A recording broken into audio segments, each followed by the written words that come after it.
Hello, I'm Gary. Very generous of you to help us out, officer. Indeed. So, I'm back. Let's see what murders we find tonight. Or if we can find any clue to solve a murder. Yellow man. I mean, officer.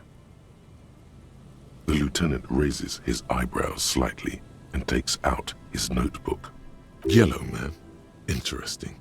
This is something to ask him about, after a little probing first. I'm just waiting for my friend Morel to finish up with his insect traps so we can return to civilization.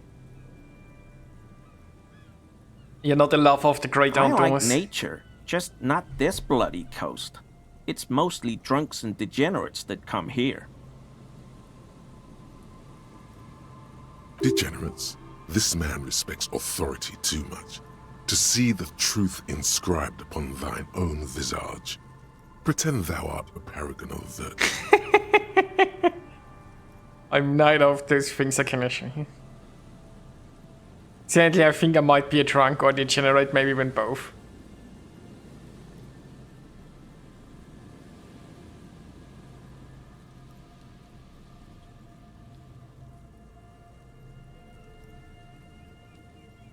Oh, I've been tempted.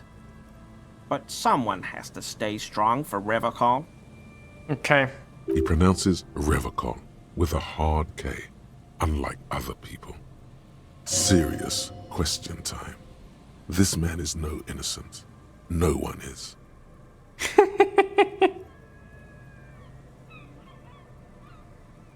Is this your monk? My mug? Why would you think that? Really? I hear it all the time. All in jest, of course. No offense meant to anyone. Okay, I admit it. I threw the mug away in the trash container behind the hostel. I know I shouldn't have, and I am very sorry, officer. I mean, throwing away a mug is not really a crime. You're not going to find me, are you?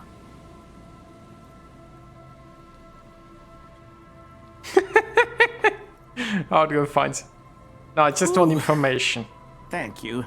You won't regret this. I won't use another man's property to dump my garbage ever again. Oh, he was concerned. He was getting fined for using somebody else's trash can. I don't know what got into me, really. Work has been stressful lately. Damn Koiko's price dumping us out of competition. What did you do, Gary? Nothing. Just answering some questions. Helping out the law. How do you get into the trash I container? know a guy who works with the trash collection services. CS Municipal. He gave me a master key for the trash containers of Martinez. Why? So I can use the Whirling's trash compactor to store my own stuff. Garbage disposal is expensive as hell. The damn Hemians run it like a mob. I'm Okay. sorry, okay? I thought I could cut costs. I shouldn't have. I shouldn't have disgraced myself. Disgraced? No need for the histrionic, sir. It was, after all, just a trash container. He studies his reaction. Gary doesn't answer. Yeah, we also found some murder victims' clothes in there. Officer, please. Let me explain. It's not like that. Do we I was only explain? cleaning up. I live right across the yard from where he was hanged, and I saw him stripped naked. All the clothes lying around in the yard, smelling. People are animals, you know? Then what happened? Then I came out to clean up the rags, because no one else would. I put them into the Whirling's trash, along with a broken mug, admittedly. Okay. I was coming to throw the mug away, and, well, I threw the mug there and the clothes too. Right. It was just civic duty. Exactly. That's exactly what it was. Civic duty. That's so. As he shifts uncomfortably, a series of clicks, like the clinking of glass beads against one another as they roll across a hardwood floor. You've heard this sound before. But where?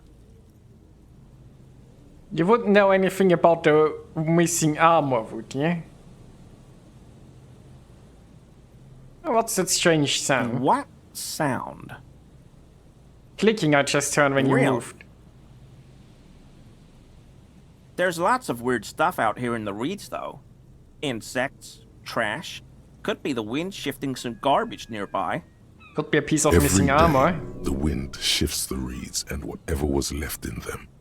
Tambourines and condom wrappers, plastic and glass bottles. The smell of decay. The sound you heard was not the sound of something easily abandoned. Armor? No. I mean, yes. Of course. I know he was wearing armor, but I don't know anything about it. Really? An infant could see he's not telling the truth, but he's too scared to admit more wrongdoing. I hope I could help your investigation, in my small way. Does this mean you were in his apartment, admiring his colonial mug collection? Perhaps it would be interesting to tell him.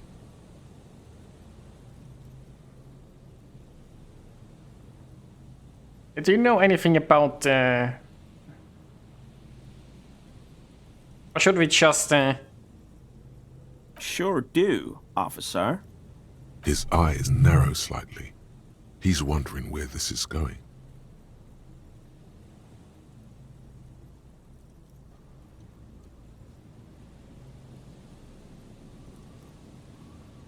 How?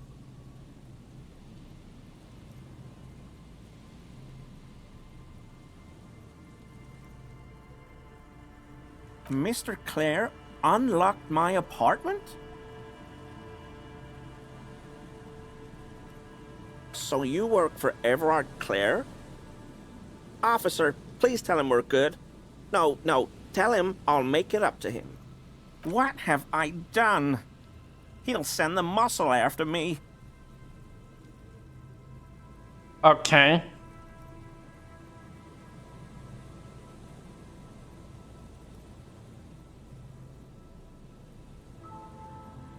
Of course. I won't do it again. If there's anything I can do to assist you, or the Union, just ask, okay? I'll try to help if I can. Well, This scared him proper. He's positively melting from fear. Has to prop himself up with a lot of anger to keep it together. The weather So- vane has turned. He cannot be unturned. He clearly liked his squirming. He may even have changed his mind about the whole door-opening operation. so do you know anything about the man? I told you everything I know, sir. I'm truly sorry for the mug, but I have nothing to do with that. Uncomfortable shifting around doesn't make him the killer, though. It's something else. So 72% chance.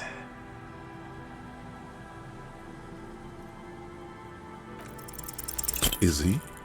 He's looking comfortable enough. Maybe it was just beads. Sounded like beads. But what kind of beads might a man like Gary be hiding beneath his clothes?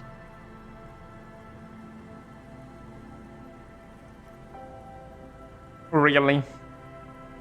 I again failed a 70-something chance.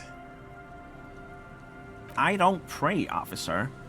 Faith in non-existent helpers is a sign of weakness, not for proper Revicolian men such as ourselves. I like to pronounce it the hard way, the Okay. old way, the Vespertine way. He winks at you, trying to relay some hidden message, inviting you to mispronounce it too, perhaps. It's odd. It's a secret rite, a very fringe nationalist handshake, probably.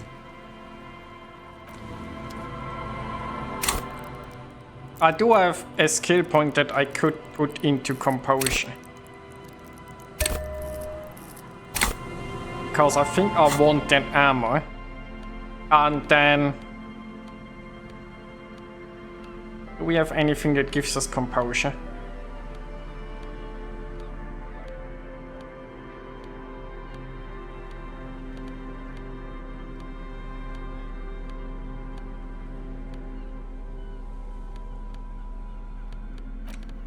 do? Hear that? Magnesium. That's what you're lacking. The lack of magnesium has you slouched. Really? There's a lack of magnesium? And it's critical. Look at yourself. You're practically devolving into a fish due to the lack of magnesium in your bloodstream. I don't think lack of magnesium makes you dissolve into a fish, but okay. You need to get so magged up. You've probably had 2 heart attacks and a minor stroke already. And the only prescription is insane amounts of magnesium. Yeah, I don't think the voices in my head are a doctor. 1 stroke? Don't be so modest. He's having one right now. Are you saying I need to become a magnesium-based life form? If you want to live, you need to evolve. You need to transcend the carbon barrier. Go to the apothecary and buy insane amounts of magnesium. It will reverse the damage to your circulatory system. I doubt that, but magnesium-based life form.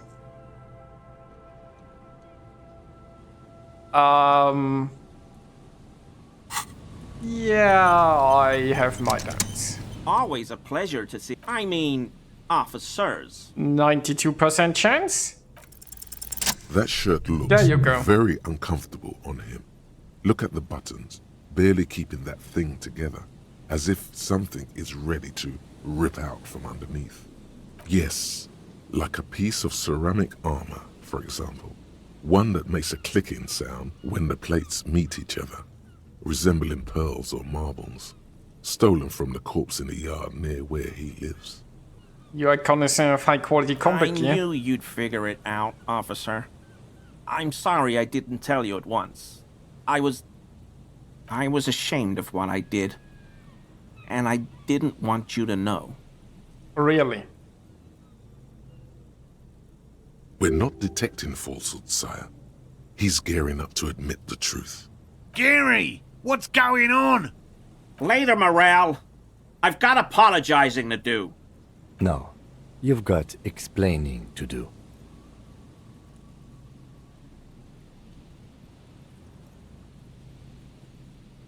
Everyone was picking those pieces off him, and I was watching them do it.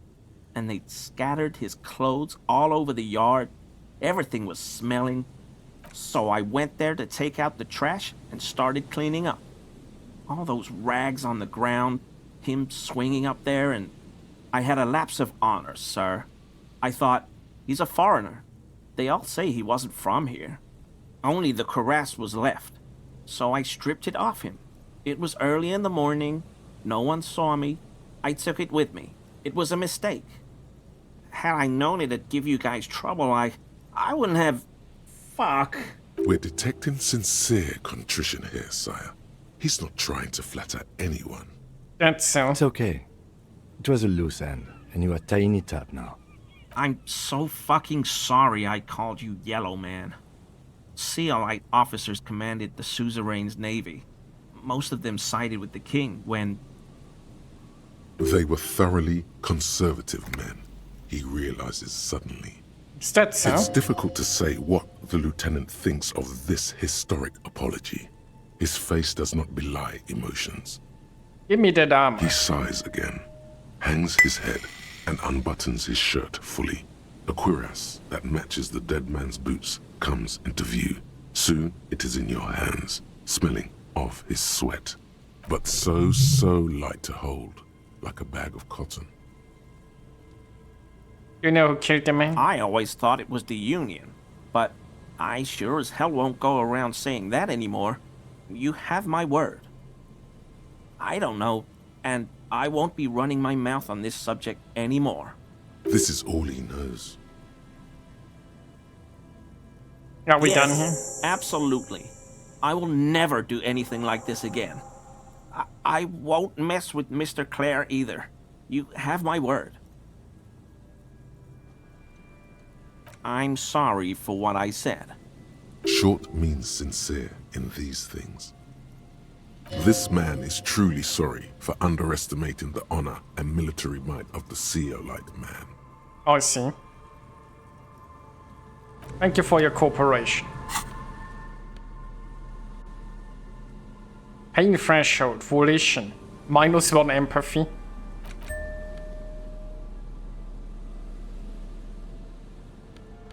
How does this look like if it... Ooh. I now have gloves, sure. And then RCM's commander check. I look ridiculous though with that multitude. I have -1 empathy. I mean, we'll just have... Oh, my empathy is not very good now, is it? Maybe I need to spec into it at some point. So I should inspect the traps. Check the trap in Land's End, far northeast of the third building. Near the boathouses west of the third building.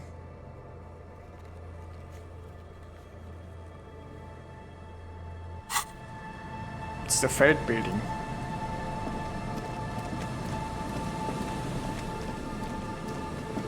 But we are supposed to check traps, so let's... Ah, there is one. There's a trap in the reeds at your feet. Looks like the same one you saw Morel set before. Same mesh, same wiring.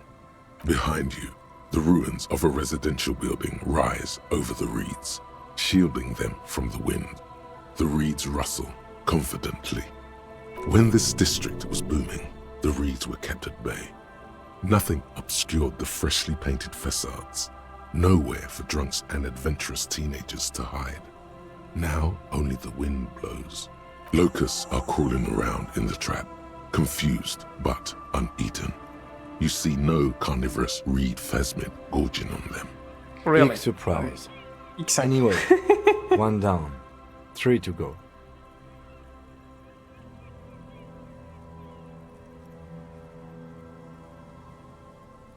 I meant no offense, just...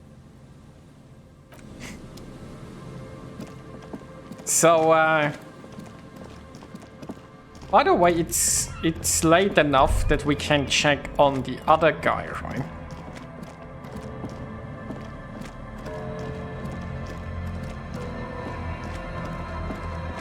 And almost late enough that I can get my gun. Now, I'm actually wearing a piece of armor that could be helpful. In case the person with the gun decides to shoot me.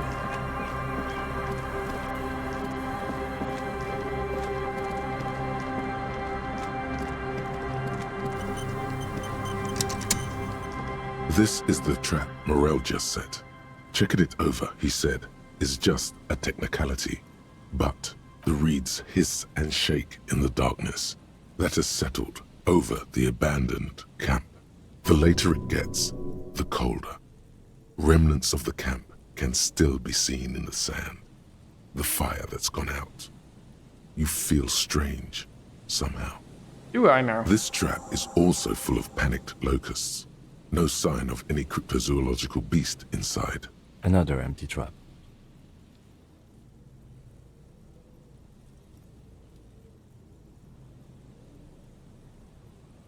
I'm enjoying the cardio. Always up for a good jog. Otherwise, would I still be on this case with you? Fair enough. Fair enough.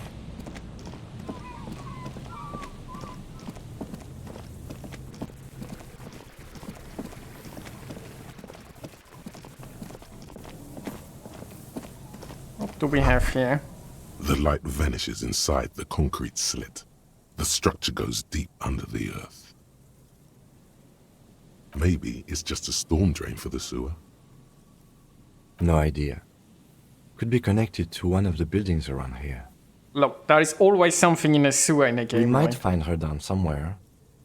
There's an old storm drain system beneath Martinez that's mostly collapsed.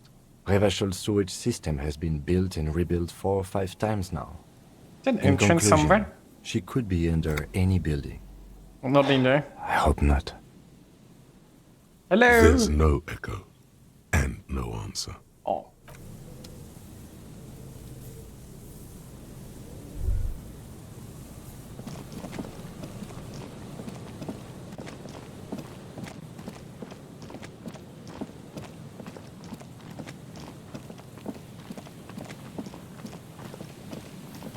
Okay. I have to admit, I'm not in... What do we have here? Money. Ooh, I haven't been here before.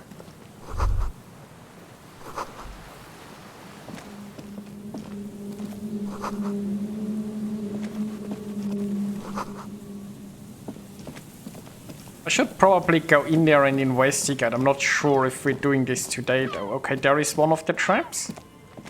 And we are just missing one. This trap's not too hard to spot, once you know what to look for. Keeping it hidden has not been a priority for the cryptozoologist. The reeds sway in the coastal breeze. They seem to be waiting for something. The wind picks up here, near the cape's end, surrounding the narrow strip of land from 3 cardinal directions. It's cold for this time of year. Nothing but locusts in this trap as well. Definitely no cryptozoological monstrosity. Empty as all of them. One more of these and we are done. The lieutenant stretches his back. Okay, hopefully the last one is here. So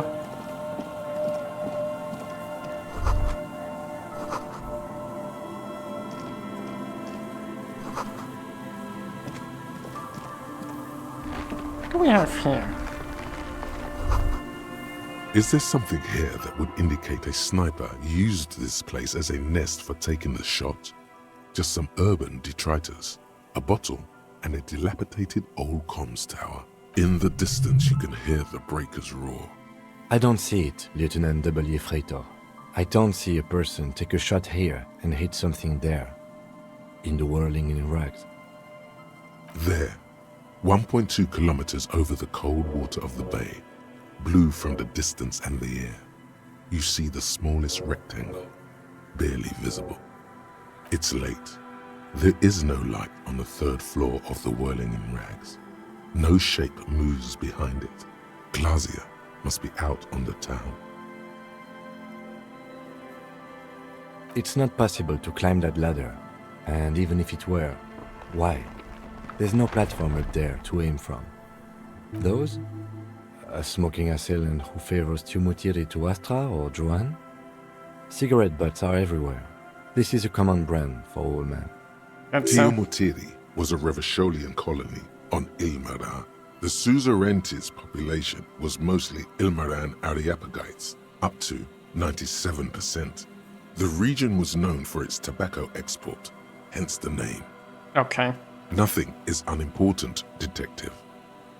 Is that To so? warm his hands before pulling the trigger? Perhaps, but anyone could have made this. The coast is specked with fires this time of year. Good evening, Tom. Goodness, it's not for just for breakfast anymore. I'm enjoying some nice Stiegel pills. Truthfully, this seems like a very poor choice to take a 1.2 kilometer rifle shot from. Visibility is awful. There's water vapor everywhere. I think we can rule out Biddable Prime, was it?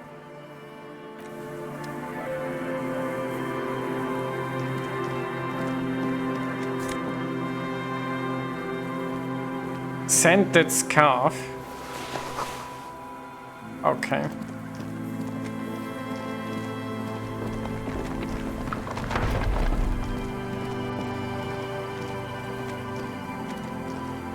So I need to check one more of those traps and then we can talk with the man from the balcony. And I'm going to investigate this thing like the next day, I think.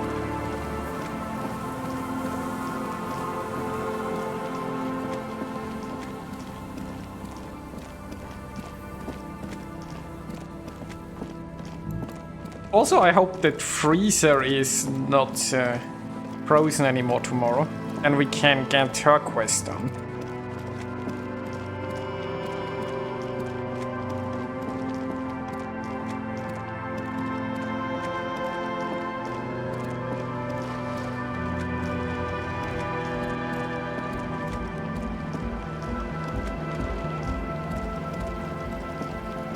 Where did those guys put the last trap? I mean, technically it's in my quest log somewhere, right? Check the trap near the canal you crossed. Oh, is it it's all the way back?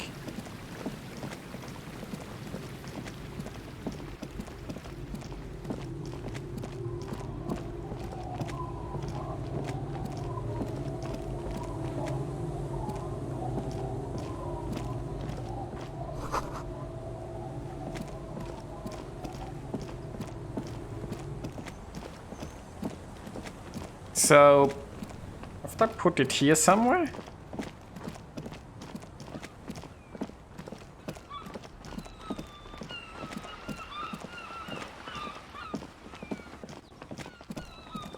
Ah, yes, here it is.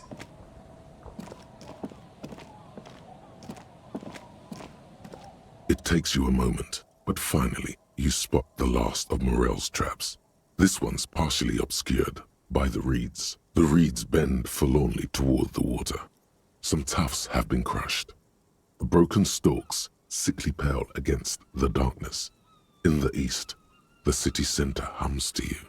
The constant, distant song, louder on this part of the coast, nearer somehow. And there's that cold again.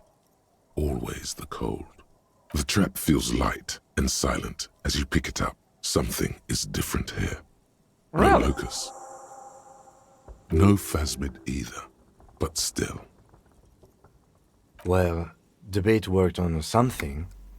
This doesn't mean it was a reed monster, though. Unless you see one in there. I just see an empty trap. Yeah, maybe they escaped the The trap. netting is a little untidy, messier than the others. Like someone or something picked up the trap and shook it before dropping it back down on the ground. Yeah, I mean, that doesn't sound like a reed monster would do that. Maybe a human did this.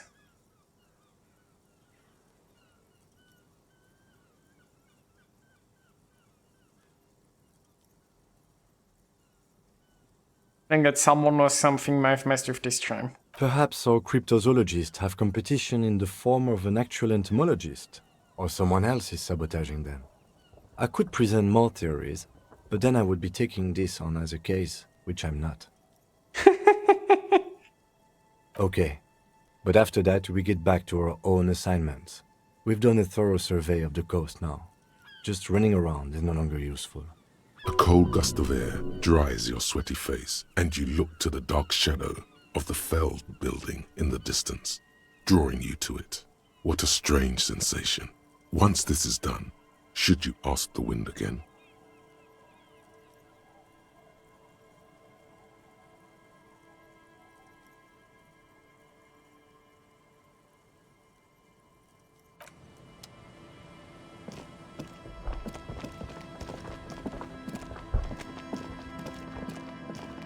Well, we haven't found a mystical phasmid, but we probably get some experience for turning the quest in, so there is that.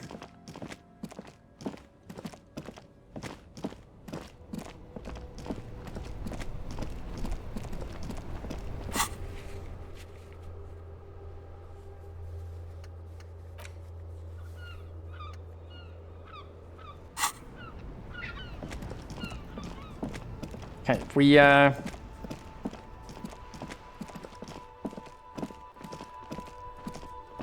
we need to get to the other building.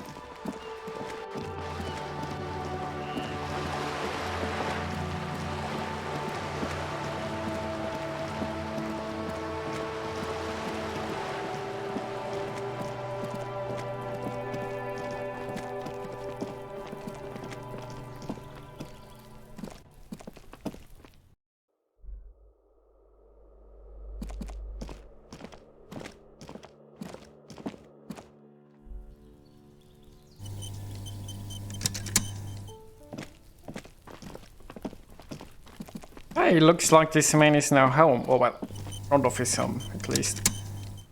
Gendarmerie, you found me. We did. His slender figure is backlit by city lights, its distant streets and motorways flashing like diamonds. Beautiful.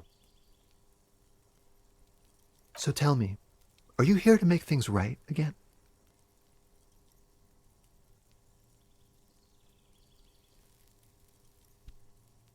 Not just going to make things right, I'm going to make them spectacular. What I'm aiming for, yes. Just trying to not screw anything up. Maybe?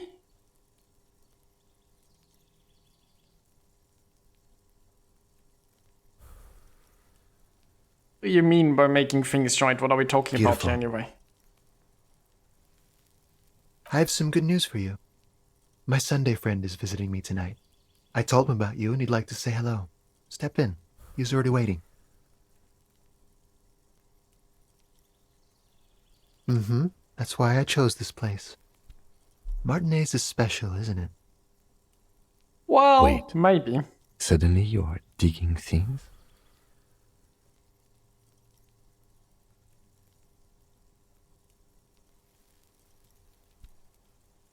That's nice, but I don't have anything to tell you. It's my friend you're looking for, not me. Okay. He takes another drag of his unfiltered cigarette and looks around. It's getting dark and the neighboring windows have lit up one by one. Downstairs, a cat crosses the yard, disappearing into the bush. Oh, kitty.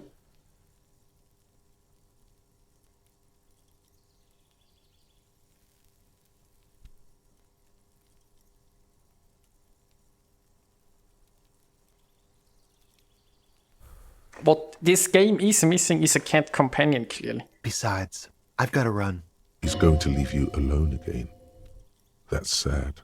Is that so? Something tells you you're never going to talk to an individual this cool or mysterious ever again.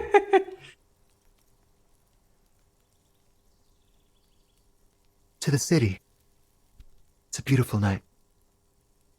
A man on high heels stumbles out of a basement club, music blasting over the entire district.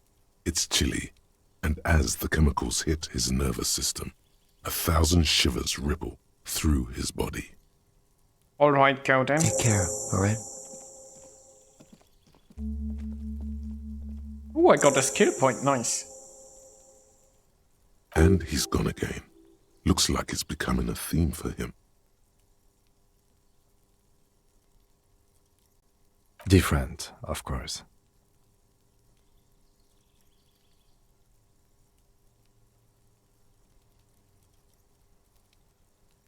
There's something mysterious about the way he talks and moves. Something so mysterious about the way he talks. Very. He's barely holding it together. It's all he can do to keep from bursting out in laughter. It's okay to Come laugh. on, detective, let's go. We've got a potential witness to interview. His Sunday friend, remember? Yes. Let's talk to the Sunday friend. Quarterly business magazine.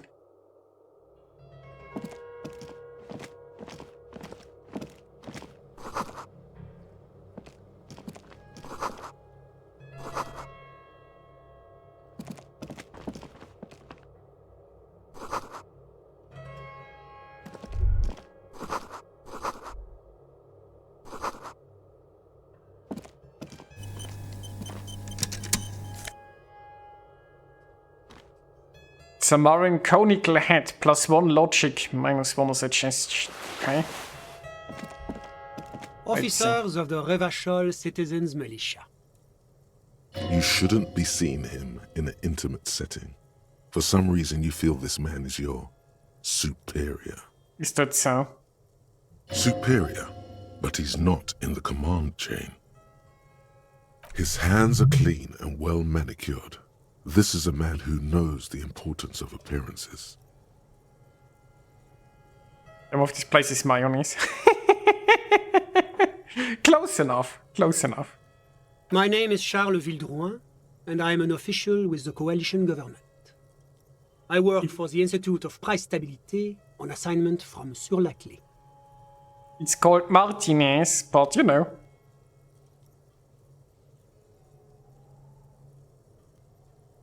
Also, for some reason, I just read Sur la Chef instead of Clef. Look, life just evolves around food. I heard you talking to my friend outside. Very good. Super. I am here to assist you in any way possible. Ask me about the hanging.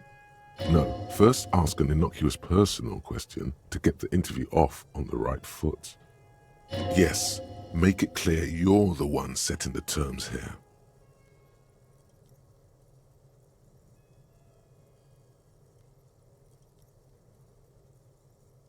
I got it from the head of the Samaran delegation on my trip to Lomantang. It's made from a special charcoal-colored bamboo. It's an emblem of the formal normalization of our diplomatic relations. Yeah, I might have just stolen it. He's alluding to the decade-long war of independence while deftly brushing aside the complex causes behind the conflict. That's really all I can tell you about it. That didn't work at all. The lieutenant takes out his notebook and nods to you to proceed.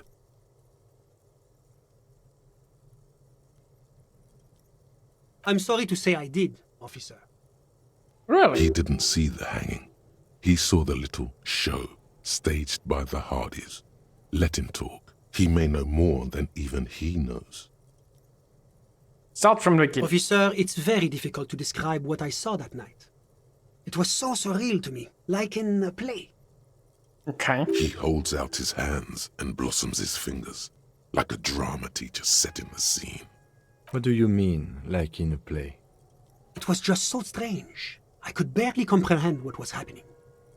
They hang the corpse. I was on the balcony when it happened, getting some fresh air. I remember that first they came in, carrying what looked like a body. And then I saw all the surrounding windows go dead, one by one. That's when I understood. I should not be seeing this. Other people wisely are like, nope, nothing to do with me.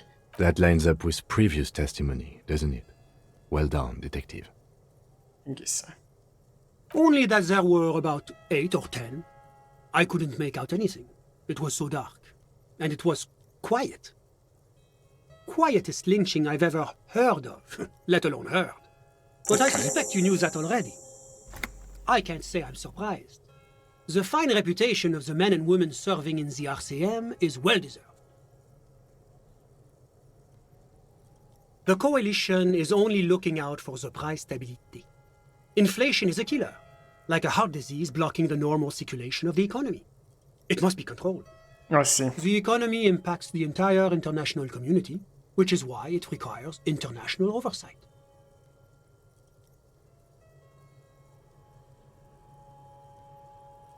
Well, I'm renovating it. It is an interesting project. The building used to be a 12-story skyscraper before the cannons took the top 4 stories off. This, of course, happened when the coalition forces landed here. You could say I'm undoing some of the material damage the international community caused when we arrived here. Okay. Whatever you wish, officer. Tell me about your friend. My friend. My friend is a good young man. His family immigrated here from Kedra, and life has not been easy for him. But he understands the importance of education. He has taken his future into his own hands, and that's all that matters. I'm just enjoying the view. We're old friends. Nothing's taboo between us. He comes and goes. Okay. I'm sure you'll see him around. He's very active. I'm all ears, officer. Okay. A moment, officer. Do you have everything you need from me? I'm afraid we won't have the chance to speak again once you leave.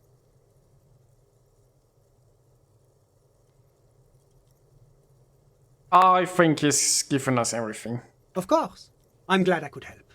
It wasn't much help, but you know.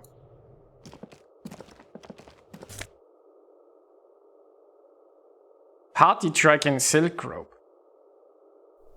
Well, I'm taking your silk rope.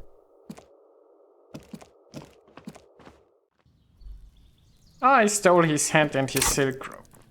So I've got a skill point. Not sure where I put it. I could, you know, become a magnesium-based life form, but I don't think I need that.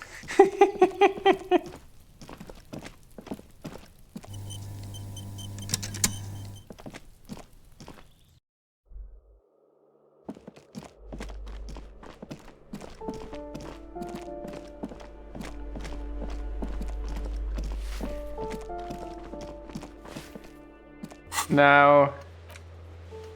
It's been running.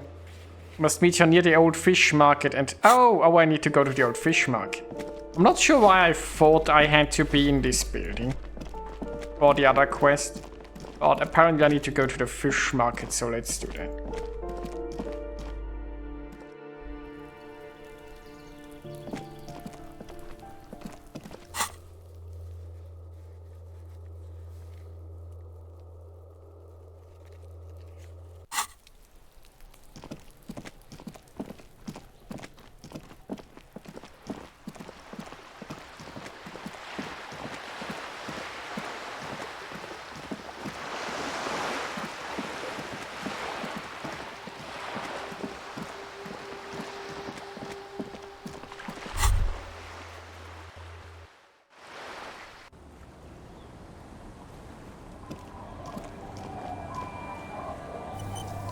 Okay.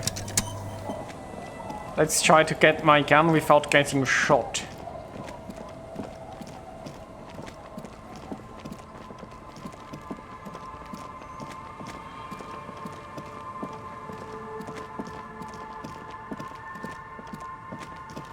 Shouldn't that be here, like near the fish market?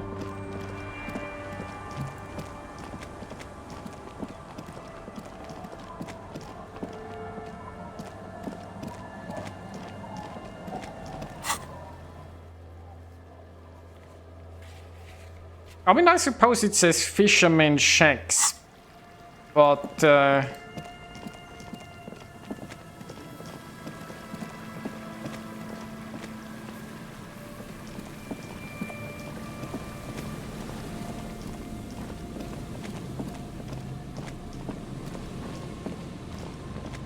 tramps. No, there is no market here.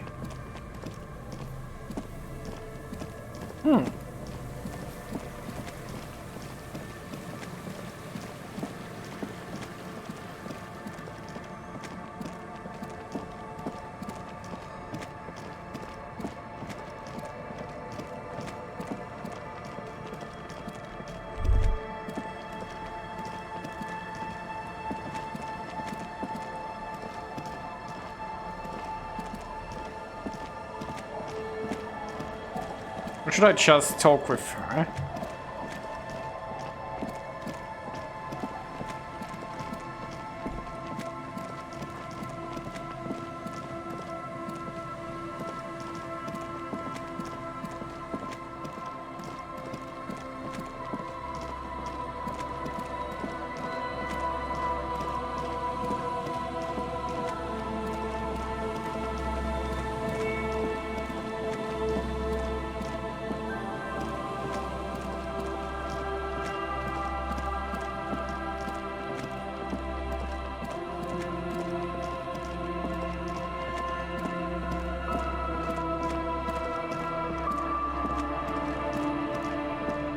Like, the only thing that seems to have something to do with fish are those people, eh? Let's just talk. See if I know someone. The old woman still sits in her chair, continuing with her chores. As she does so, she quietly hums to herself. The buzz of electric lights blends together with the slow rumble of the ocean waves at night. Yes, I can't really sleep anymore. Only a few hours a night. It happens when you grow older. My suggestion is, don't grow any older than you already are. That's old enough. What's troubling your mind? Actually looking for someone who has my gun. If I'm honest.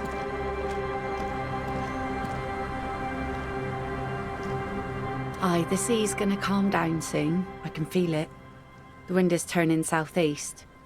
What's on your mind, officer? Oh? Who? Well, how can I assist you then, officer? Okay.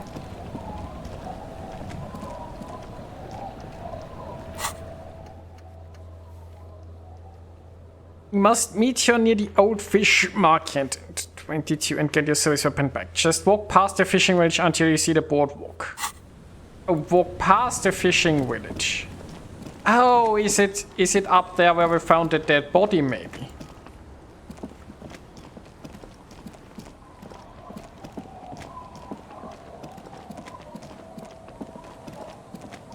Like at the pier kind of thing.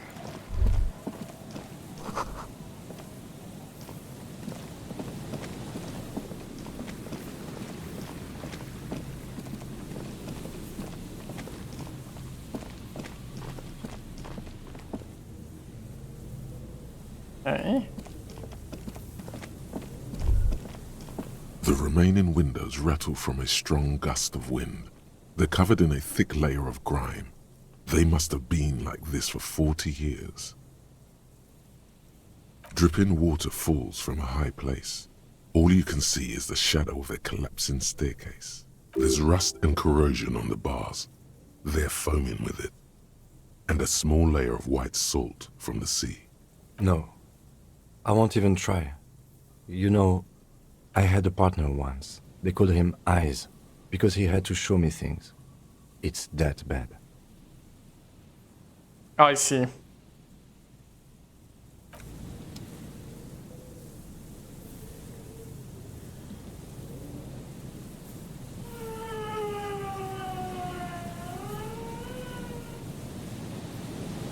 What is wrong with my camera currently?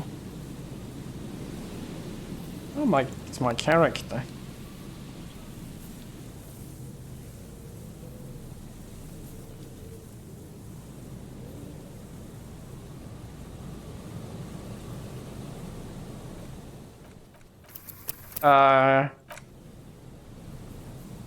Let's make a save and then load. Something seems to be wrong area.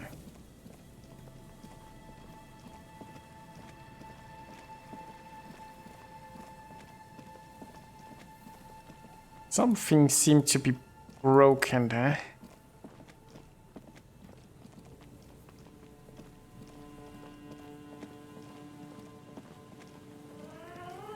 Put your hands where I can see them. Show me your hands. This is the pigs. Show me your hands. Right now! Show me your hands! Right now! Yeah, I think that's the person with my gun. Scavenged, battery-powered police lights protrude from her back. The flickering light show reveals a gun in her shaking hand. Her hand is trembling from some sort of neurodegenerative disease. Madame, please drop the firearm immediately.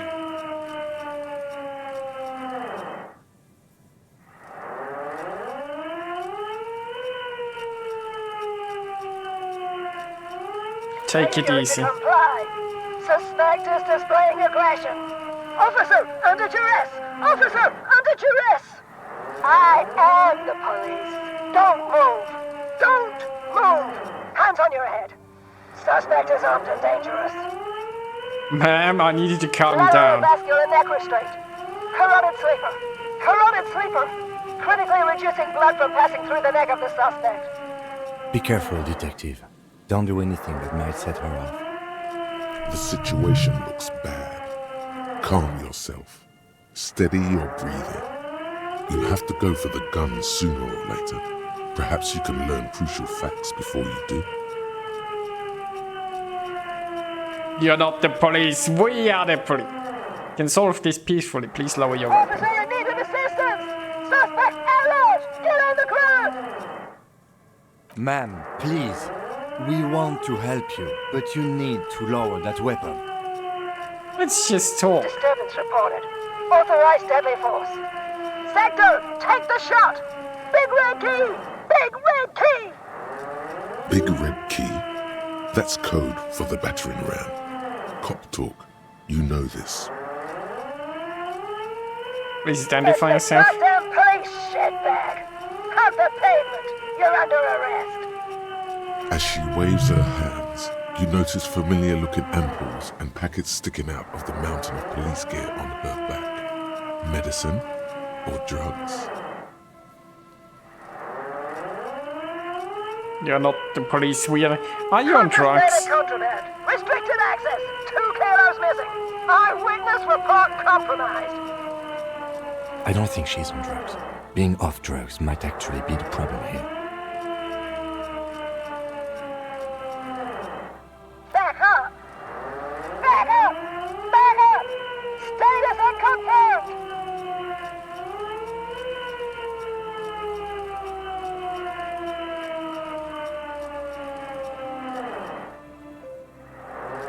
No. I thought Mr. Moran.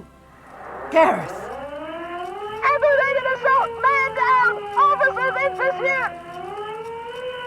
There's a scenario unfolding in her head right now. It has nothing to do with what's happening here. Yeah, I figured that out. What's the situation, officer? Law enforcement compromised! Impersonating a police officer! Does she not believe you two are actually police officers? What if she's right and actually We really are cops, look at my bench. Am I ever going to get that badge back? License and registration! License and registration! Come in dispatch! Sector! Azimuth! It's not a code, just disjointed words.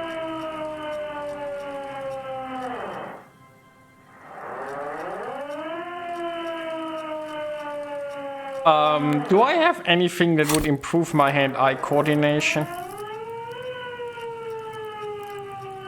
I have a skill point. I could spec into this. But, We can't leave. A delirious civilian is pointing firearm at us. Your firearm. You need to solve this. She's frantic, confused, teetering under all that gear. There's an opening if you just move fast enough. If not, the lieutenant's got her in his sights.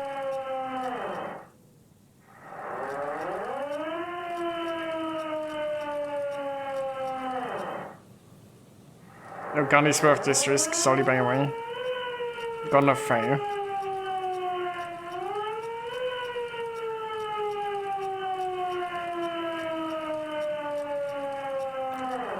Sure, you're you, but how do we end this? She's not just gonna let you leave. Go for it. Yeah.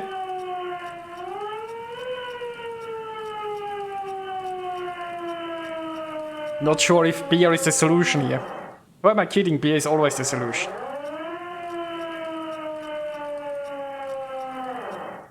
Go for it. Suicide by cop! Split-second decision! Eat lead, scumbag! Oh my god.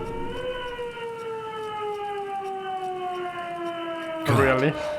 I almost blew her head off. What is this? This isn't police issue.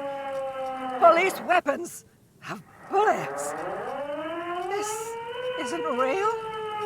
Police guns always have bullets. What is this? Why did you sell me this? Grab the gun, right now. This might be your only chance. Pick up the No gun. one ever cares anymore. Why would they treat me like this? Poor woman. We need to figure out what to do with her now. Yeah. Nobody's ever around. Nobody ever comes to visit me. I'm very sorry about this. Her scratched skin is warm to the touch, but the person inside doesn't even know you're there. She's in a stupor. I've seen this before. God knows for how long. Could be days when they get like this. Honestly, I don't know. Dementia, probably. Dementia and Channel 8, and loneliness.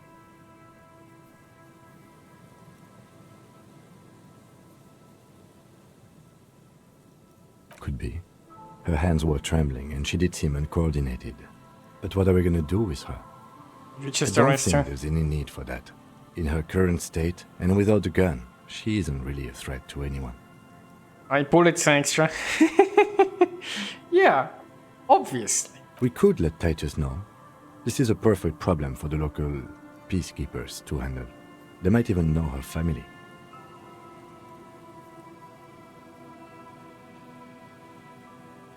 Yeah, that Then we sounds can like a ask good him idea. once we get back to the whirling. But we have to hurry, because it's late and they might have already gone home. But I think we are done here for now. Let's head out. This is done. Please, leave the radio on. Reflex to what? Being left alone. She stands motionless, just a heap of clothes and fleshes now. Maybe if you search her once more.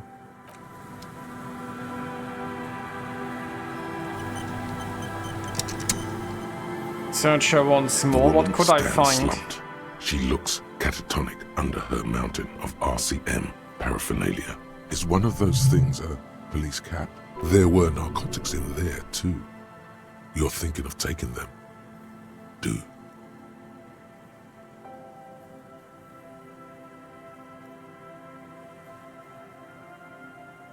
Should I actually take her camp? No, we don't need any narcotics. She doesn't even flinch as you reach out and disentangle the familiar-looking lieutenant's cap from her mountain of RCM. Oh, is that mine? Oh, is that yours? It's hard to say. It's been so long since you wore yours. I think The so. lieutenant nods. So I technically just retrieved my stuff. I didn't even steal. Ah, +1 authority. Look at that. I almost look like a police officer. Wait, I'm still wearing the snake shoes. That's where my perceptive shoes.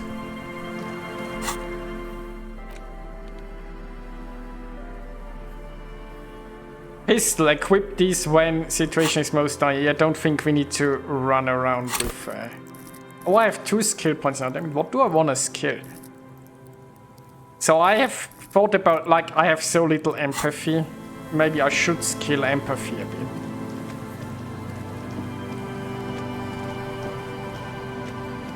A necktie? See, I have a necktie. So I currently have a bow knot that gives me +2 trauma. I have a horrific necktie, but it talks a lot. Now I know you might think this sounds strange, but yes, my necktie talked way too much. There's a reason why it's called a horrific necktie. It was not a very nice necktie.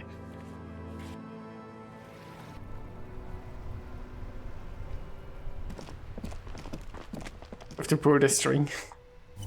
I'm not so sure about it.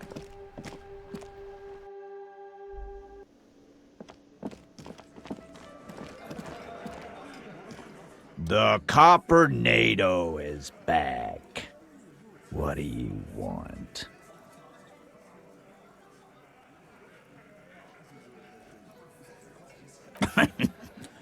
What's that, Copper? You want us to help little old ladies now? Yes. You're local law enforcement, aren't you? Helping troubled civilians should fall under your jurisdiction. Yeah. We'll send someone out. Who is? Wait. It's the pigs, isn't it? Yep. God. Poor lady. Don't worry. We'll handle this. I think she got some family in Kurong or something. Bastards left her alone when she got sick. We've been getting complaints. Hey, wasn't Everard's B team looking for her the other day? They said something about her, I don't know, finding something? Yeah, I think you're right, Gene. She have something of yours, Pig? Whatever you do, do not admit to these punks you lost your gun. You will suffer if you do. Want a Pan American accent?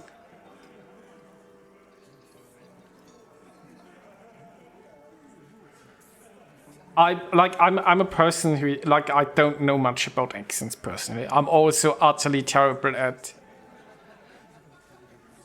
accents myself. My own accent is a bit of a mix of different things when I talk German. Oh, Whiskey like vacated the beanbag and instantly a new cat is here.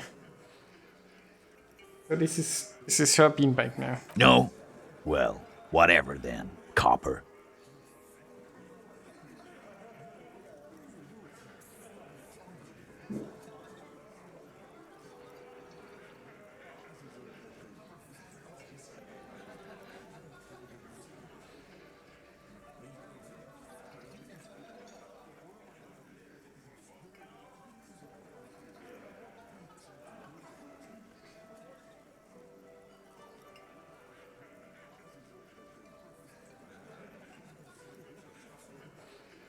Free warm seat, exactly. No. They totally said what it was. What was it? Anyone remember? I don't remember. I was fucking drunk. Let me know if you figure it out back there. Now, anything else we can help you with? This is getting out of hand. Now there are 2 of them. Exactly. No problemo, cop man. We take care of our mentally ill here in Martinez. Ain't that right, boys? Sure enough, we're the real heroes on these streets.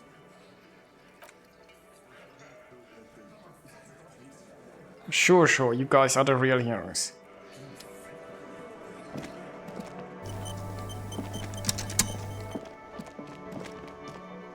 So, oh right, we wanted to tell him, I think, about the... It's great to see you again, officer. My wife can't wait to thank you. Go on, talk to her. Okay. Oh, sweetie, I don't even know how to thank you for finding my husband and helping him out. I hope we haven't been too much trouble for you. Basically a cryptozoologist. I'm just doing my job. I want to give you a small token of my gratitude. It's a tie. Mexican origin. The pin is an antique. Quite special. Oh, maybe I now have an actually good tie. The little silvery knob holding the tie together feels warm in your hand. It's in the shape of an avian skull with 8 eyes. Perfectly normal avian. You could ask her about this when you get the time. It's probably a cryptid, but the phasmid, of course, is more important. 97%. There's really no point in manipulating anyone. She'd be only too pleased to tell you about her work. Go on and ask. Oh, I'd be delighted. Truth be told, I could really use the company too. 1 cryptid, not a couple. 1. This won't turn into some kind of cryptid extravaganza. Oh, I think Kim is not too pleased. Okay, just He 1 nods cryptid. and assumes a waiting posture. Ooh, tough choice there.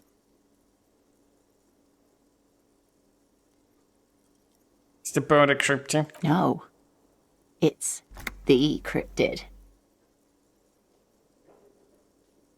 Decrypted. Oh, yes. The 8-eyed teratorn, the largest flying avian ever discovered, with a wingspan of 11.5 meters. It was thought to have gone extinct 3,500 years ago. Some even doubted the fossils were real. A mutation, they said. Until... Wait, so in this world there is a bird with 8 eyes and 11.5 meter wingspan? That's terrifying. Mutation? All of evolution is a mutation. Until it was sighted by renowned Gotvaldian explorer and naturalist Uwe Plattenkalk in 21. This renown seems a bit dubious. Your own catalogue comes up completely empty. But, of course, you are not all-knowing. Maybe I am all-knowing though. It happened on a botanical expedition into the vast and unexplored Oamrau Canyon in southeast Ilmara. Dr. Plattenkalk got separated from his group during a sandstorm. Yeah, I have a feeling this sighting is not really ordinary. At least Oh, did Whiskey take back the beanbag? Alone in the blasted desert heat, the doctor wandered eastward, where man hasn't stepped foot in over 1,000 years, since the fall of Pericarnassus. He was lost, without any navigation equipment and desperately low on water. After a day or two, he noticed a bird high in the noon sky. A great black bird. It seemed gargantuan. Every now and then, the bird would dive down to feed on an animal carcass somewhere on the horizon. But by the time Uwe got there, the Teratorn had taken off already, and the carcass was picked clean.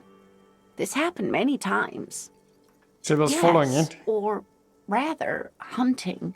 A bird that big has a lot of blood in it, and he was dying of thirst. For many days, Dr. Plottenkalk followed the Teratorn until they reached a great canyon wall where the bird finally landed to rest. If he was dying off first, then how did he survive several days? The professor climbed up there with a rock in his hand. He found the bird sleeping with his head tucked under its wing, a great black pile of feathers on the perch. So he approached, slowly squeezing the rock in his fist. Then the Teratorn suddenly looked at him. He could see it had 8 eyes, 4 on either side of its skull, like a spider. And the man couldn't move. He was paralyzed, frozen into place with the rock in his hand. Whatever he did, he could not get closer to the bird. The bird was controlling his mind. It kept him from approaching. He could step back, but every time he stepped forward, paralysis. Uwe spent 3 days trying until the bird flew away. Okay, so he was dying off first. Still managed to survive several days following this burn. Managed to climb a rock while dying off first. Then found a bird that mind controlled him. And the bird just sat there for 3 days, stopping him, meaning he didn't consume anything for 3 days, which would kill him if he wouldn't have already died twice off first, probably before then. And then why would the bird sit there for 3 days? The bird needs to eat and drink too. The 8-eyed Teratorn was indifferent to him, as long as he didn't get closer than 2 steps. It even let him feed on some carcasses up there, and the 2 unfertilized eggs it left behind. Really? Okay, so that the bird was mind controlling him to stopping him from getting closer, but let him eat its eggs. No way. Yes way, sweetie. Cryptozoologists have been tracing it ever since. But Wamrau is vast, mysterious, and holds many secrets. Modern radar telemetry shows great promise. We will confirm this one by the end of the decade, latest. I This doubt one it. I liked. Not only does it have 8 eyes, and is a living fossil, and the largest bird ever to live, it also does mind control. He's sincere. He likes the audacity of it.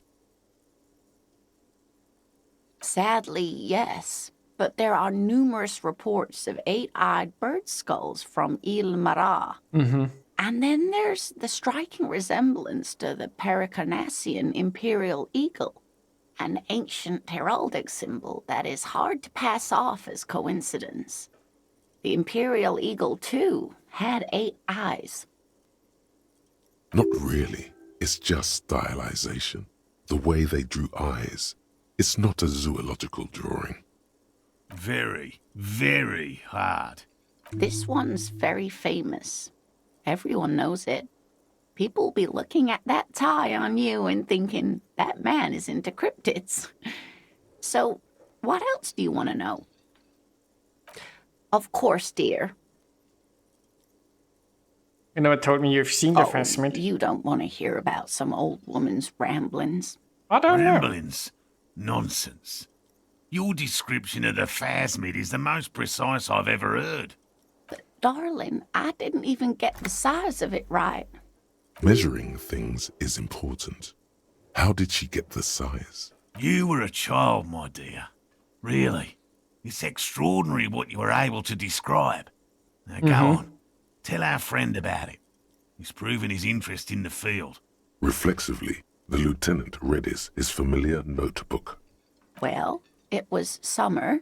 I was building a racing track out of sand on the beach near a tall stand of reeds. Quite a tall one. Many times my height, I remember. When, all of a sudden, What I happened? looked up, and one of the reeds moved. Not like a plant, but like a living thing. It stood up and looked at me. Its body unfolded like some antique toy. I'd never seen anything like it. The reeds turned into a creature. Still making Crypto Zoo much. You know, the whole Crypto Zoo scam game, I think, was after like this. I think like this Elysium is older than the Crypto Zoo scam, so it's just now some added humor to this, I guess. Some unplanned humor.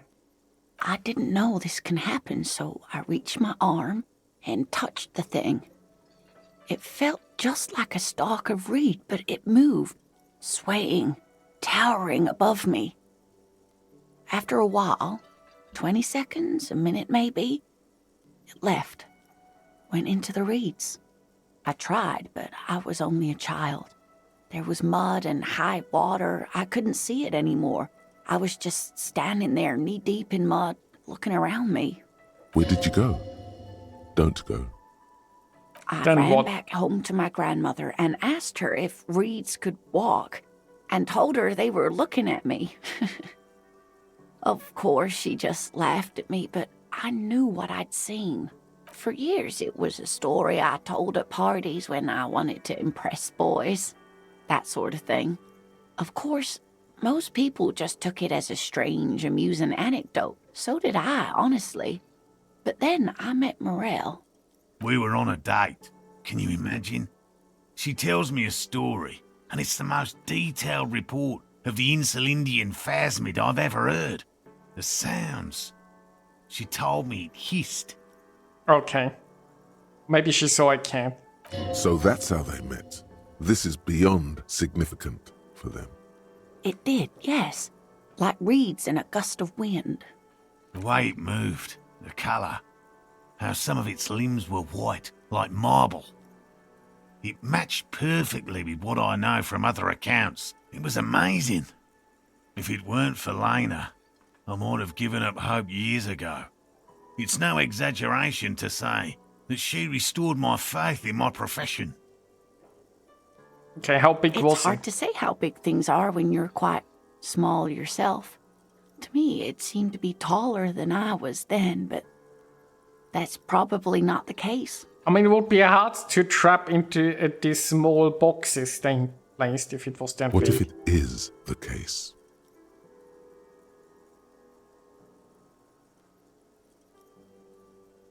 Slim, so Not white. all of them.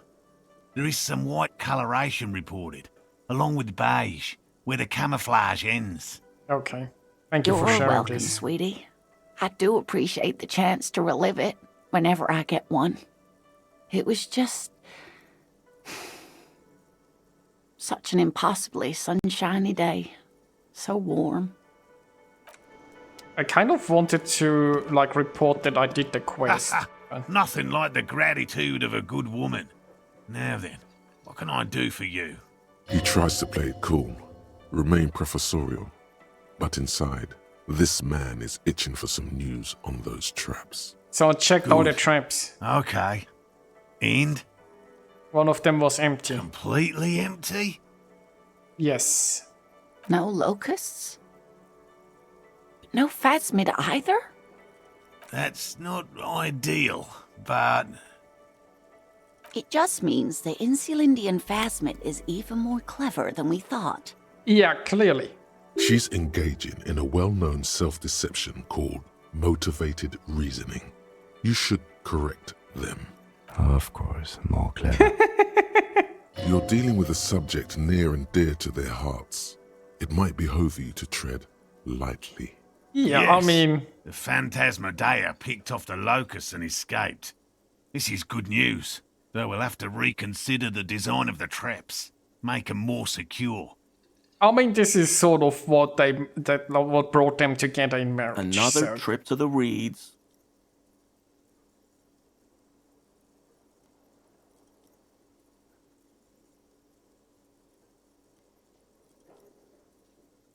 Are you sure you've exhausted all the alternative explanations? Of course we have. Wait, Sure. Morel, he may have a point.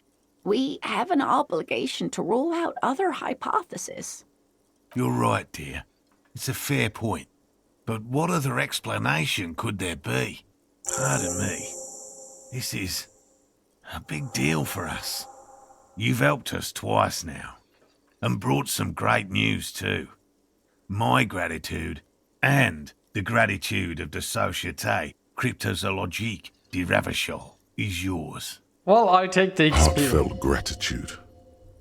But does it feel like closure? What really happened? It will remain a mystery. Thank you, it's an honor. We should probably return to our main investigation here. This has been refreshing, but... Helping kind of cryptozoologists isn't really a priority for our organization, is it? The lieutenant looks out the window, impatiently.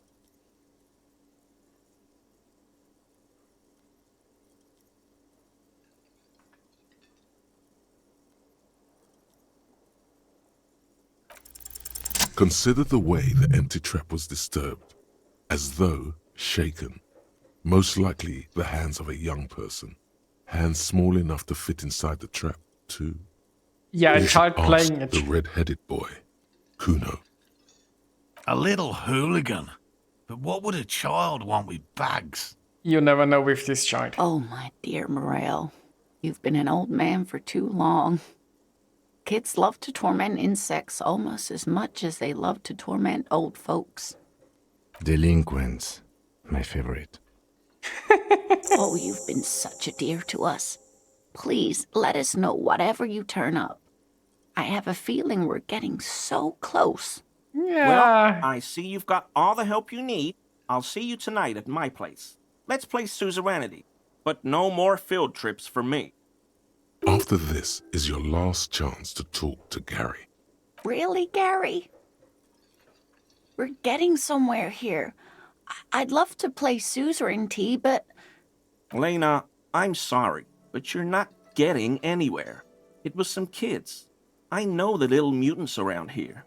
Leave anything out in the open and they'll steal it, even if it's bugs. Who doesn't want to steal some bugs? Morel, it's been fun, really, but I need a bath and I have deliveries to handle. When this tea is done, I gotta run. No need to apologize, Gary. You'd be more than helpful. We'll have to take a rain check on that game of suzerainty today, though. We're gonna follow this through. Sure you will. The first man to break formation is always a blow to leadership.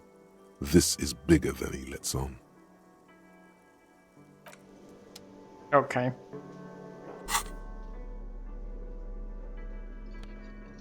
So we got the... Ooh.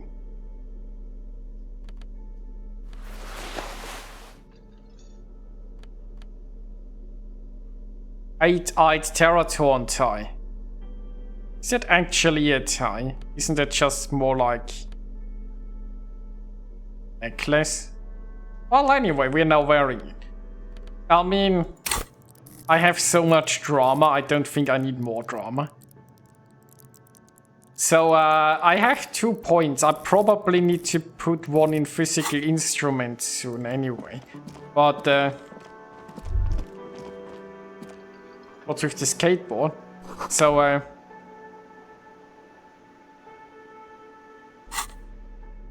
this is a Qualsund KR+2 multi-tool. It's, I tried to open a frozen ice cream machine with this and I failed. I'll try to open that ice cream machine again once I unplugged it and now it's hopefully melting, and we'll try again tomorrow.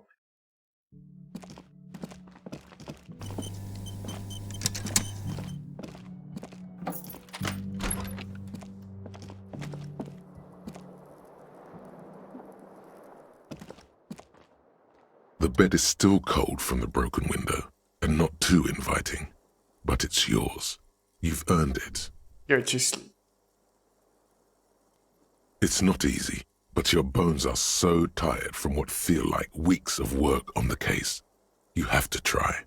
After what feels like hours, you feel you might be sleeping. I feel like I might need another drink.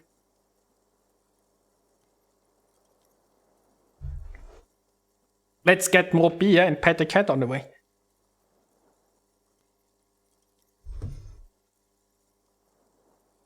Cat has been petted, beer has been replenished, let's go. Thoughts, baby. A million little lights in the dark. You're one fine instrument, brother. All those faces and all those names. All that laughter and screaming and scheming around. Every corner and every street. Recorded in you forever on Faraday.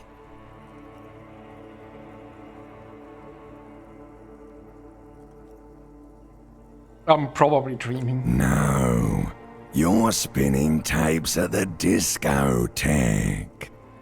The great unceasing disco of the mind. The flash. The bang. The endless learning experience. My brain has a really great voice.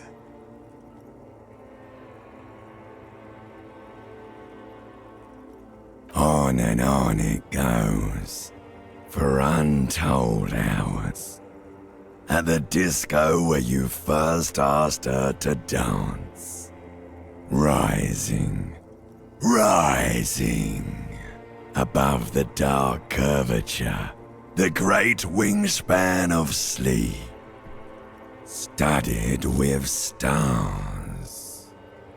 Behold, there are millions of them down there. The first time, the last time, the smoke in her mouth, the plotted flowers, the faces turning, changing. It's the world, Harry boy, and you're made of it.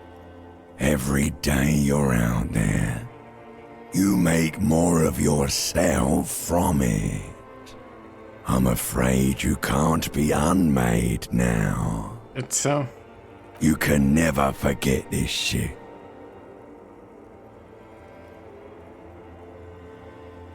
Beautiful.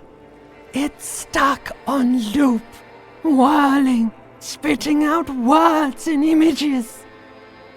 You're the son of the world again.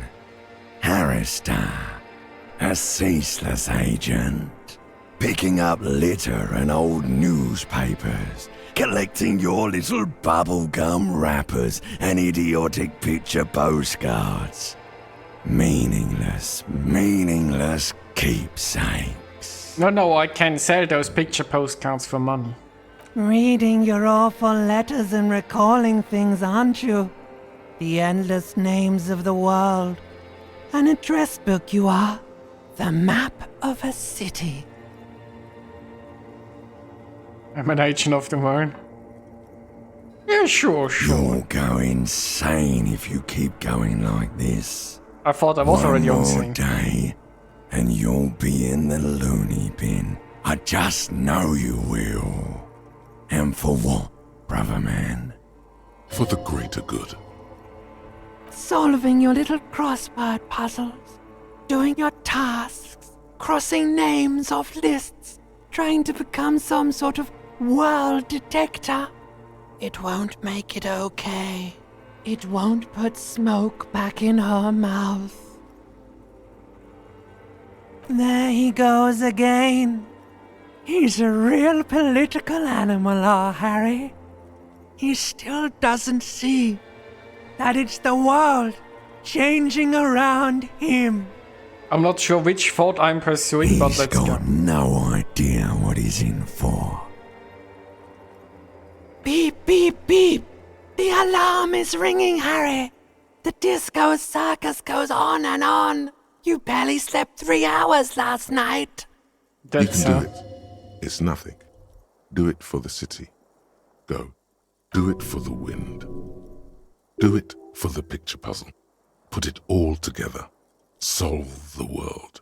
One conversation at a time.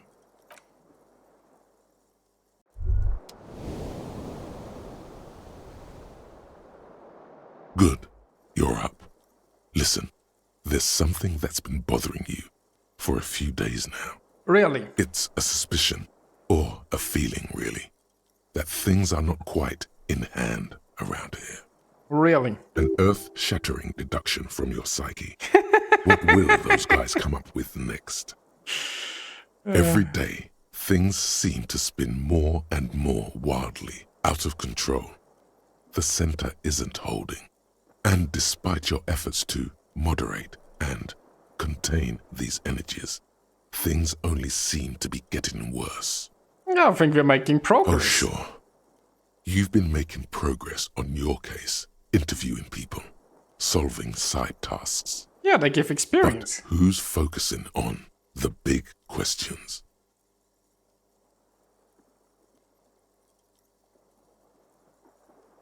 She does sound like my Open chum. your eyes. Stop getting distracted by details. I like getting distracted. It's time you started focusing on what really matters. Where am I You've supposed to do? got to find out who bears la responsabilité. What exactly is the responsibility? The most awesome, terrible thing. It is human nature to crave la responsabilité and to deny it. That's why it must be distributed across many different organizations, agencies, offices, and portfolios. Okay, sure. Whoa, whoa, whoa. This isn't some kind of dictatorship. You can't simply seize la responsabilité for yourself. It must be given by a legitimate authority, like a committee.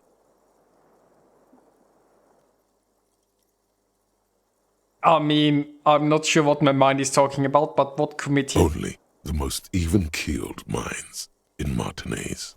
Your half-brother, the lieutenant, is a natural place to start. Together, you'll be able to discover who has la responsabilité in Revachol. And, if necessary, you'll have the wisdom and expertise to assign it among yourselves. Okay. Do we accept Good maybe? luck. Your report is eagerly anticipated. Was this a terrible mistake? Take on responsibility. Form a committee of moralists to assign responsibility. Can we know where to start? You know what? Maybe I shouldn't have accepted this, but we'll see.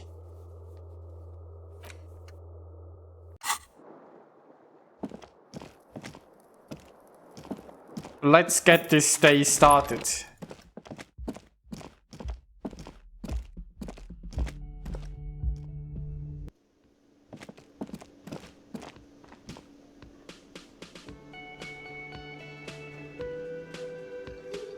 Have you ever talked with this guy? Hi, gendarme. Another rendezvous. Hi. So what brings you here?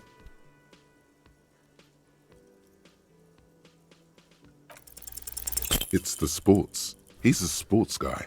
All about that physical prowess and athletic skill. Nothing else here. What are you doing Admiring here? the atmosphere. What about you, officer? My room is upstairs. Convenient. But what are you doing here? Talking to me. You did? And how did you like him? I told you he can be very useful. I guess that's the charm of powerful people. Or was he staying in a place in He has Midwest tonight? keys. And he likes the Okay. view. To the sea, I mean. Hmm? What Okay. about me, gendarme? Oh yes, let's see. He knocked on my door a few days after the lynching. I think he was going through the entire building, asking questions. What did he look Muscular, like? Handsome. Strong. Like one of those military types. I mean, I'd expect that one of the squad mates is investigating the murder as well. What did you Nothing. tell him? That I didn't see anything. Did you tell him about What your friend? The No, witness? I don't think it came up. Was he Yes, alone? but he was speaking to someone on his earpiece. Yeah, he was definitely military. Well, ex-military, like one of the hired goons there. Yes, you know those tiny speaker microphones that fancy security guards sometimes wear. Just reporting back whatever I was telling him. Oh, let me think. He had an accent. He sounded like one of those mercenaries. He sounded vaguely Oranese. No, not vaguely, scratch that. He sounded definitely Oranese. Sure. Anything else on your mind? Bye-bye, gendarme. Okay.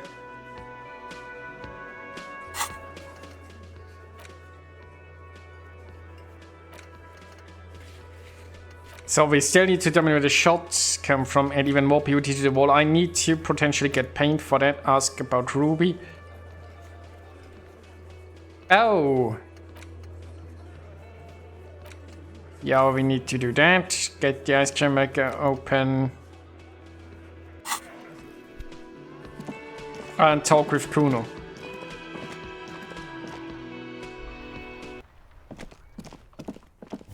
Okay, let's see if we can do something about this ice cream maker.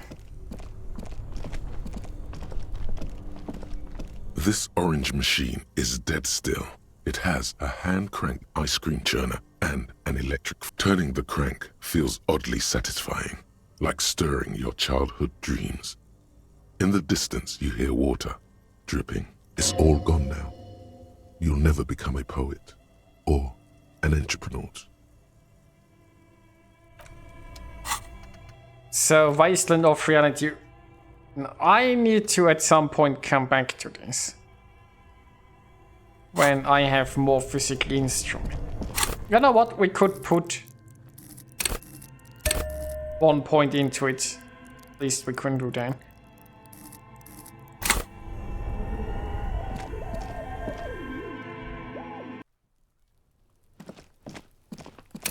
Now I still have another skill point. I'm not sure what I want to skill. We could skill something up here. Like more rhetoric or logic. We could do more I already have a lot of perception. I'm not sure if I need more there. You could always do something like... Well, I don't have a lot of empathy. But not sure if one more empathy will really make it a big difference. Fuck does Kuno care? No, Kuno doesn't give a fuck about bugs. So he knows locusts are bugs. Oh my god, I told you that shit is lame! Shut up, C. Now they're gonna take you to lame prison! Deny everything, Kuno. You need to lawyer up. Kuno's not gonna say anything without his lawyer present. Lame. Okay. That rings some bells. Could this be connected to Night City? AKA the City of Rage. Oh god, Kuno, no! It's gonna happen now. They're gonna make you lame. Stop it, C. No one's gonna make anyone lame. Kuno's got this under control. There's definitely something going on here. You should check out Kuno's shack, the one with the pig's head. Kuno doesn't fucking care.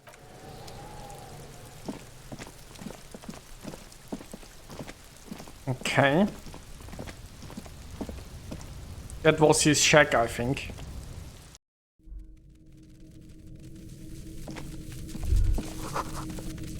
It's crawling with locusts. All around you, the hisses and chirps of locusts fill the musky air. Yeah, he The took earthen those floor of locusts. the shack has been shaped into mounds of mud, dotted with little holes for windows, like skyscrapers, spires of dirt and sand rising. Accommodations for their insectoid inhabitants. Well, detective, it appears you've solved the case.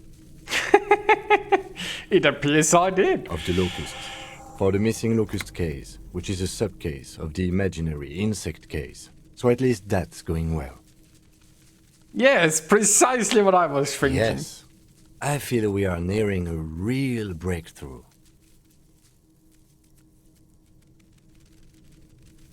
I'll let you handle the Kuno side of things. You are doing just fine. I like him.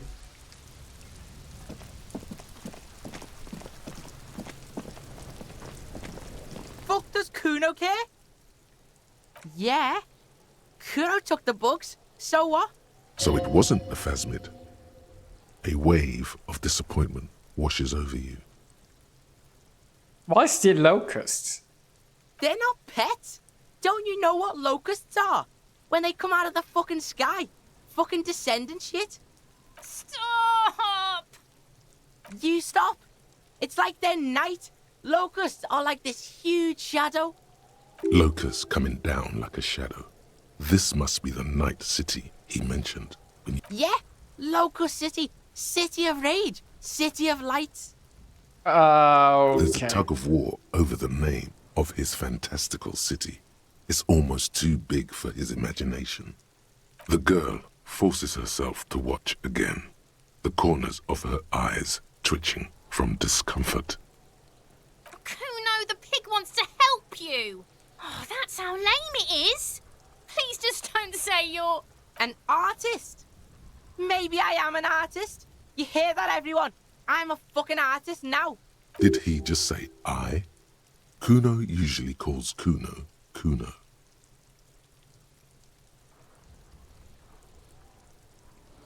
Oh my god, Kuno! He's gonna make you totally lame in, like, 3 seconds. Don't let him, Kuno. Yo, fuck you, see? Kuno can be what Kuno wants to be. Kuno's his own man. Kuno's free. Kuno made himself into Kuno. Kuno can make himself into anything. Kuno can make himself into a pig if he wants. Kuno can make himself into a... Kuno doesn't give a shit. Okay. Don't make yourself into a pig, Kuno. You'll have to take me away. In it, you hear snow melting, dripping from the eaves. Someone closing a window. So that's what this is about.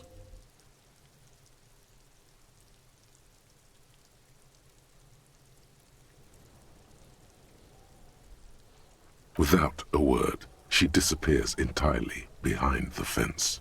For once, the boy is lost for words. He turns completely red now, with splotches of white beginning to appear across his face. Okay. Use this momentary confusion to take control of the situation. You've got him. Now convince him to leave the cryptozoologist's traps alone.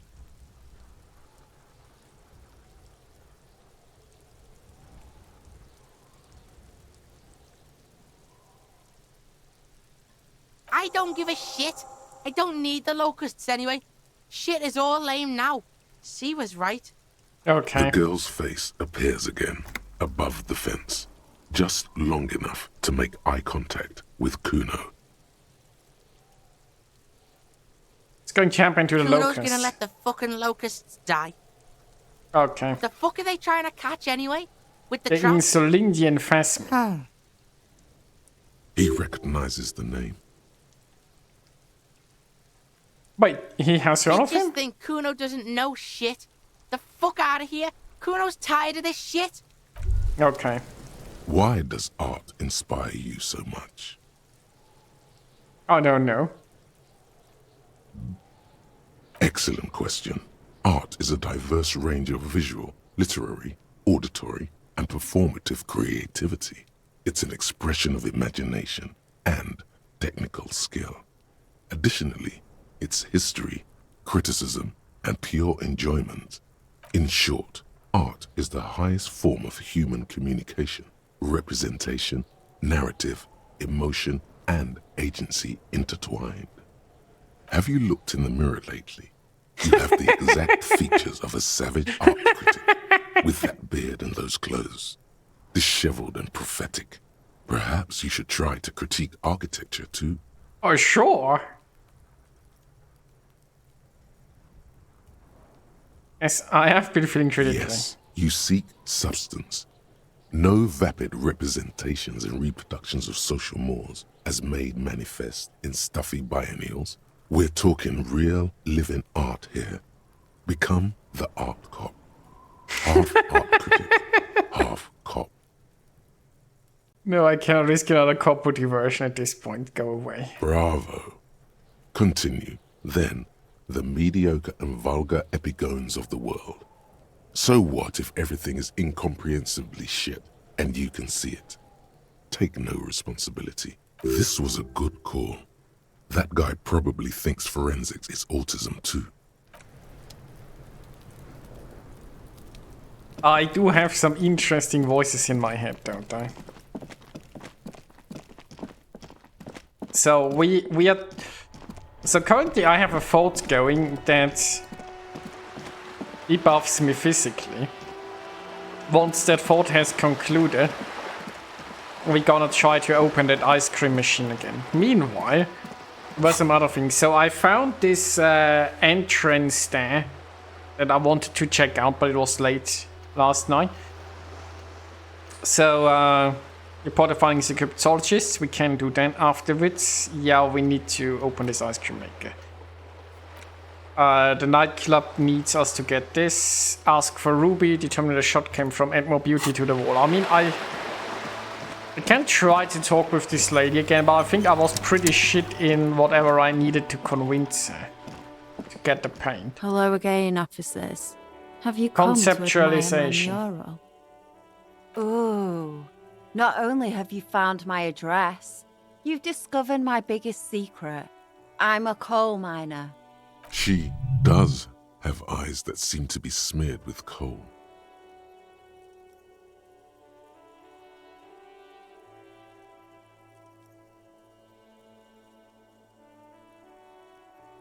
It doesn't have to do anything at all. Nothing does. Like me. Right now, I'm doing nothing at all. Okay. Shoot, Piggy. It's what you do, isn't it?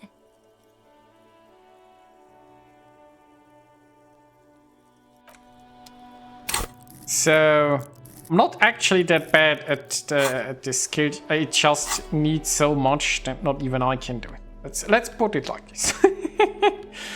So, what items do I have there? That would help with conceptualization. So we could do this.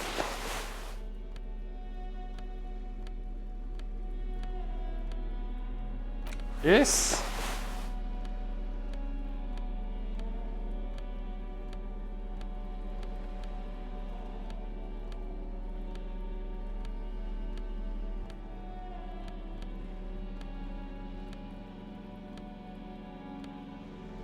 That's about as high as I can go. I still have a skill point, I think. Do I need more? Understand creativity, see art in the word.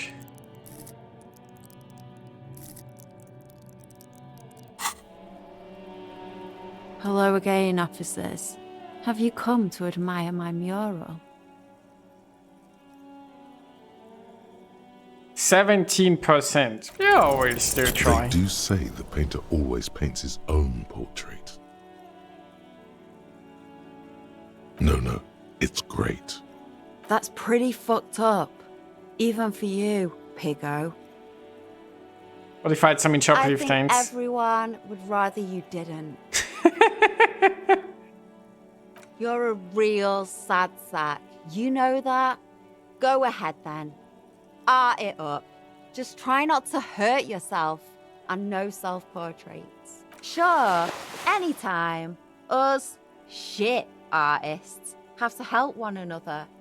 Besides, I was out of fuel oil anyway. She only gave it to you because she doesn't see you as competition. The Okay. right idea is not coming to her. It's excruciating. You know what you've got in that fuel canister you scavenged from your Kanema? Red-dyed heavy fuel oil, paint, and a brush.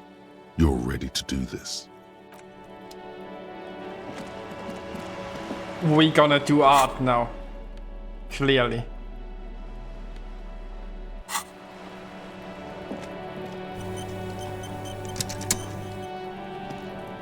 The paintbrush in your hand is like a loaded revolver. What will it be, Desperado? Quite a few things come to mind.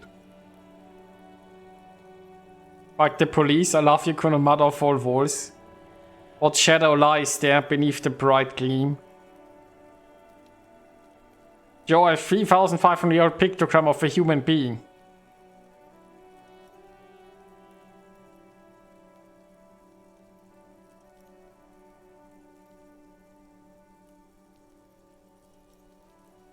Would it like just be the text? Or would it be like, I'd like to paint a picture.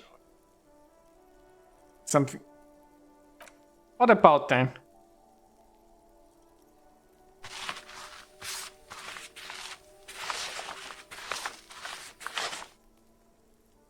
Okay. You've spoken. The wall will now silently repeat the message for a decade or so, until the sea air degrades the paint, adding another layer of detritus to the city. I was hoping for something more Very impressive. poetic. Real poetry. Should we return to our murder investigation? I hear there's a really bad one we are supposed to solve.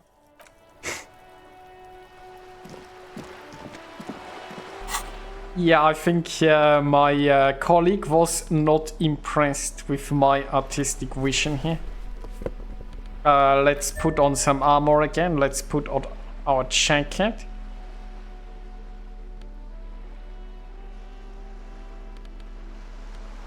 I think we are doing well here.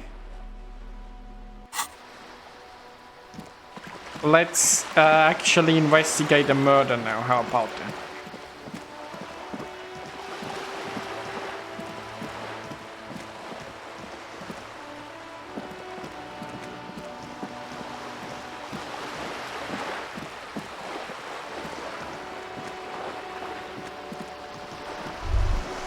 The sight of bullet holes stirs something in you, making you forget the lieutenant's surname.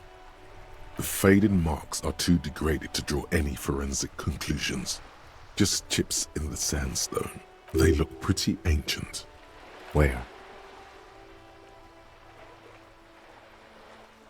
There? Those are old. These bullets were fired during the Revolution, over half a century ago. They do not warrant investigation. Are you sure about that? Not much. I don't have a fresh perspective on it. Shall we? Okay. Well, I got 5 experience out of it, so it was worth it, right?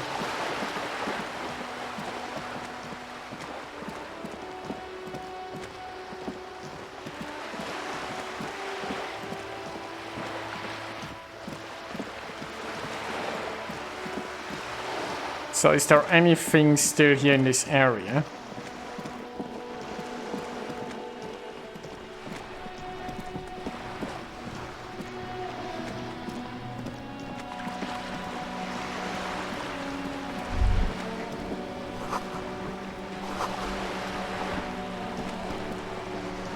Okay.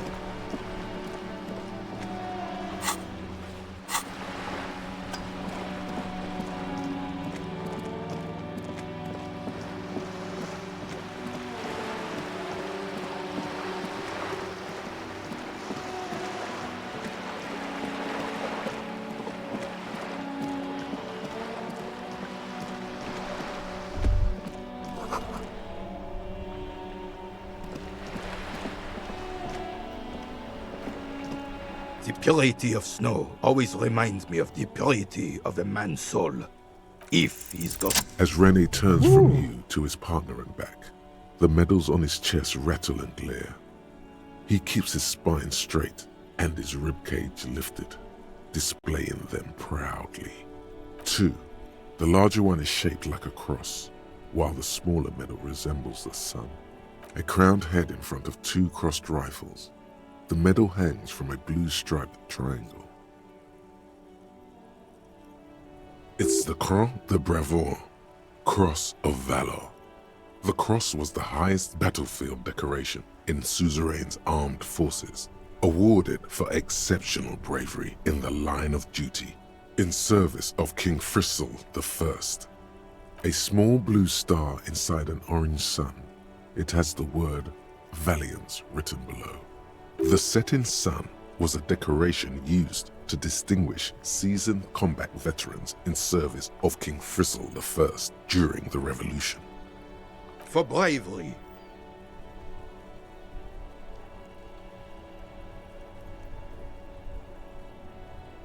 For doing my duty in the heat of battle. For looking my mortality in the eye. When men like Gaston here hid in the bushes and shot themselves. Okay. He saved some muddy princeling who foolishly strolled into the front line in his gown of velvet and gold. It was on the first months of the revolution here in Revachol. Unrest was spreading like wildfire. Marauders had taken most of the Couronne and were getting really ambitious. King Frizzle thought he could end it all in one decisive strike. Sent his cousin, Drisson, to put an end to the unrest. Alas, the young Drisson was all piss and no vinegar, wearing a tunic of purple velvet and cockatiel feathers to battle. Even his rifle was gold-plated, shone from 5 clicks away. Can you imagine the asininity? Yeah, that's not a very good idea. Purple velvet tunic. That isn't exactly camo. To keep the long and bloody story short, Drisson marched us against the partisans in Couronne. And when I say marched, I mean made us walk into captured enemy territory, single file, like toy soldiers, while he rode in front on his giant red stallion. The rebels were smart. They let us come real close before opening fire. Suffice to say, it was carnage. I got shot in the left shoulder and went down. Just a flesh wound. But just as I turned over, the prince fell into the mud next to me. He was missing his lower jaw. Oh. Then his horse, driven mad by the noise and smell of gunpowder, stepped on my leg and shattered my knee. It's painful to even think about. Indeed. Hang on to the story. Veterans get sentimental after such retellings. This might yield something useful. I grabbed my sidearm and shot the beast in the head. Then everything went black. Capitaine Arnoux, le fléau des chevaux. The bane of horses. When I came to, it was all over. It was just me and Jolas Tresson, gurgling in the blood-soaked mud right next to me. I feel like losing your jaw would be potentially pretty deadly. The dink had taken numerous flesh wounds and lost a lot of blood. But despite missing his jaw, he seemed hesitant to die. Tougher than he looked, that one. Then again, I'm not a doctor.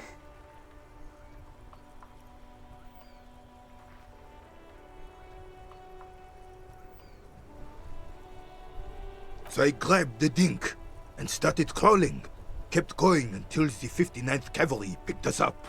Through some miracle, we both survived. And the jealous freak convinced Frizzle to give me a medal for not leaving him to die in his own blood. Piece and shit. He was the commanding officer and I was on duty. Just doing my job. Shouldn't hand out medals for that. 13 months later, I received the Sun for distinguished service. It's not worth mentioning. You sense he's downplaying it. He did a lot more than his duty. More than anyone's duty. It's in his spine, in his billowing breasts, and untarnished self-worth. Sounds like you're being modest. The old carabinier stands quietly like a statue, his features motionless. What Monseigneur Modesty is not telling you is that he crawled over 7 kilometers before the cavalrymen found him and Drisson. 2 days later that was. Okay. And that even while crawling with a mangled half-dead prince on his back, he still managed to murder 3 rebels on his way. I mean, the story sounds quite unlikely, but let's go with him. Pride in his voice. It's deep down, but maybe even unbeknownst to the man himself, it's there.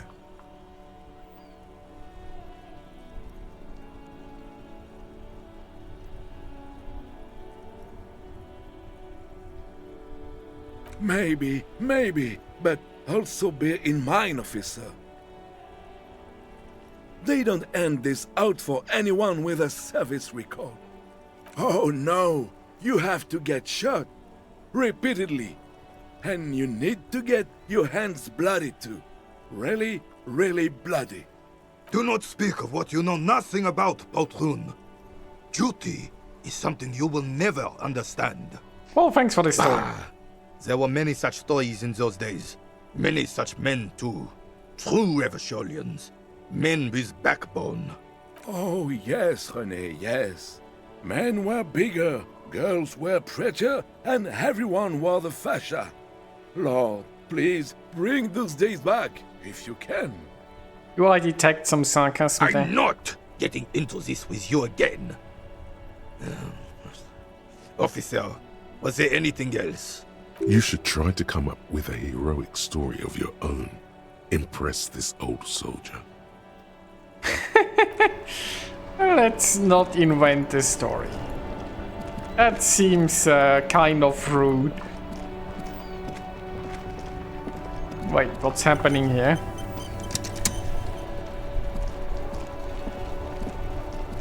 That's one brutal motor carriage. If I were a real skull now, I'd jack it, paint it in palm tree livery, then bottom light it, neon style. A snazzy shit-ripped skullmobile like this would make a fine trophy. We could, like, hang fucking shrunken heads from the side mirrors. Cops' heads. Scary tribal shit. Yeah, tribal shit. A cop carriage like this would have proper skull value. While I appreciate the interest you take in my brutal motor carriage, I have to stop you right there. The RCM takes threats directed at its property seriously. That we do. It's just theoretical work, Copper. No basis in reality. Man, if we were certified skulls right now... Was it a good idea on the lieutenant's part to get into this? Don't even answer that. Just leave. You can always come back later, on your own terms. I can tell you who we're not, cop. We're not snitches or skulls. I have no idea who those cards Which are. is not to say that Probably the a gang. skulls are bitches and... On the contrary.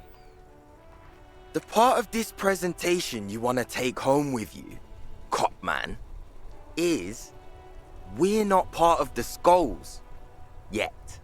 Okay then, let's indulge in some intellectual exchange. These young men seem eager to share their beliefs. These skull people are more than an authority. They're deities.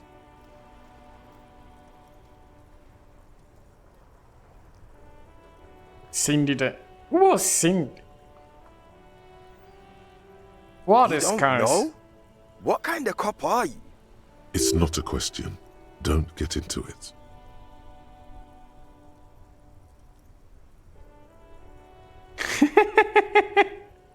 The skulls are the most vicious gang of the Besmertne. I mean, I suspect that we're Besmetine, or the Besmeti, the Immortals, are West Rivasholian crime syndicates. The nastiest bunch of psychos ever. Jacking carriages and getting into high-speed chases. Possessing an infinite amount of fuck-all swagger, infamous for their non-verbal modus operandi. A non-verbal, does this mean just shoot If a first? skull spots you, he will pull out his dagger and stab you without saying a word. The lieutenant's voice is as calm as usual, a testament to the violence and death he's witnessed through the sight of his firearm. They usually occupy the burnt-out quarter in Jamrock, or you can find them loitering around the brightly painted bottom-lighted vehicles. I can't wait to become a skull. Bottom lights are wretched aggressive. Oh yeah, Cindy's a right proper skull. Yeah, a true artist of the future. Just like Arno van Eyck. By the way, if you see Cindy, give her our regards. For all their nihilistic posturing, these young men are not lacking in youthful idealism. Ah, was she the one who gave me like the painting The supplies? lieutenant on your left is unusually lenient toward them.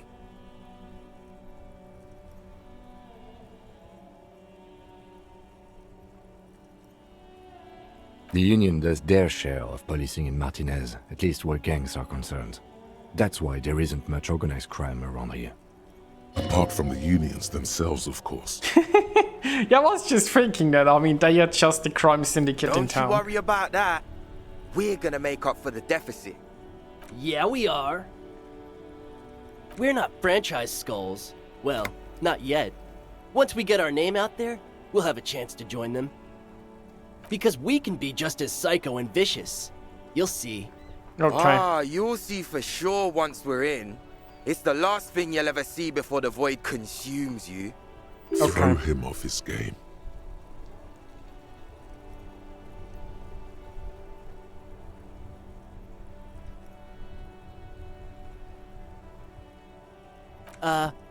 Well, yeah, I mean, we're only saying practice things for now, so we don't mean no harm to the Skulls brand, or to you.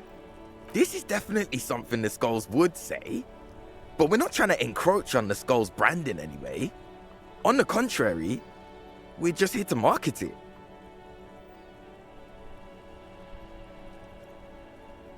What does a criminal gang need marketing? You think of it more like two franchises merging. You know, us two and the Skulls. I really feel like we would add more to the table. Spice things up here in Martinez, you know.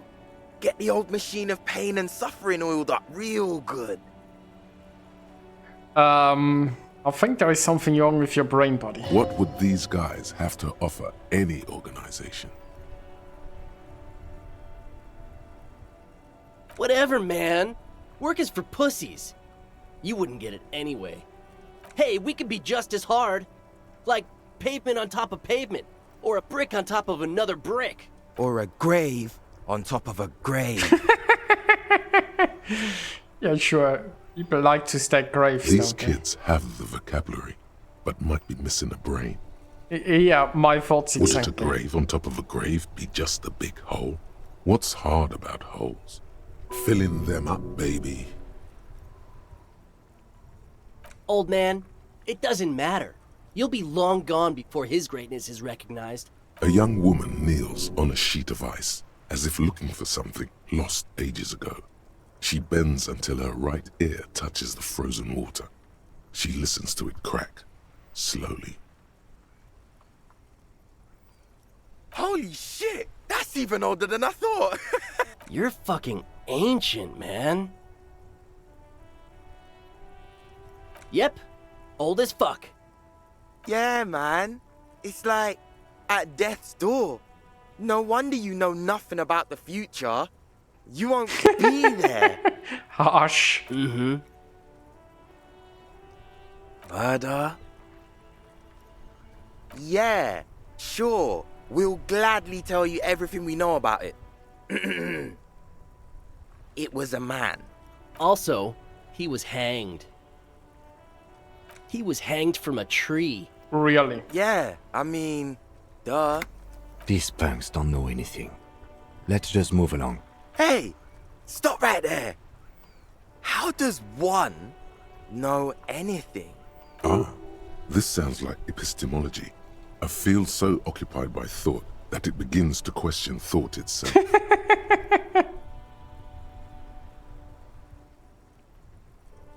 Sure. Understandable. Yeah.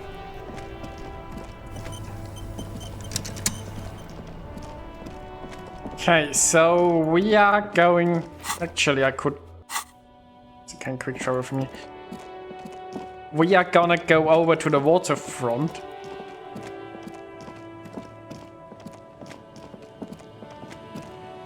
You know, I forgot to tell the cryptozoologists about the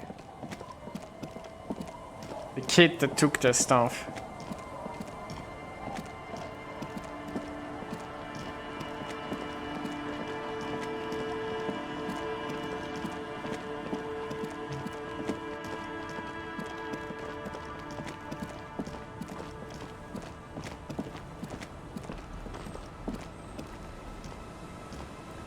The door has seen better days.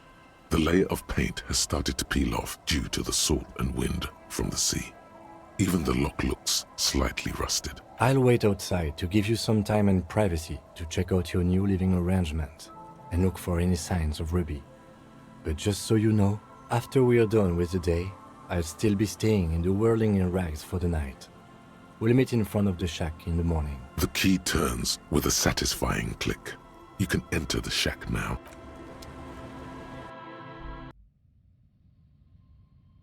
I mean, I'm just here to loot the place. Ooh.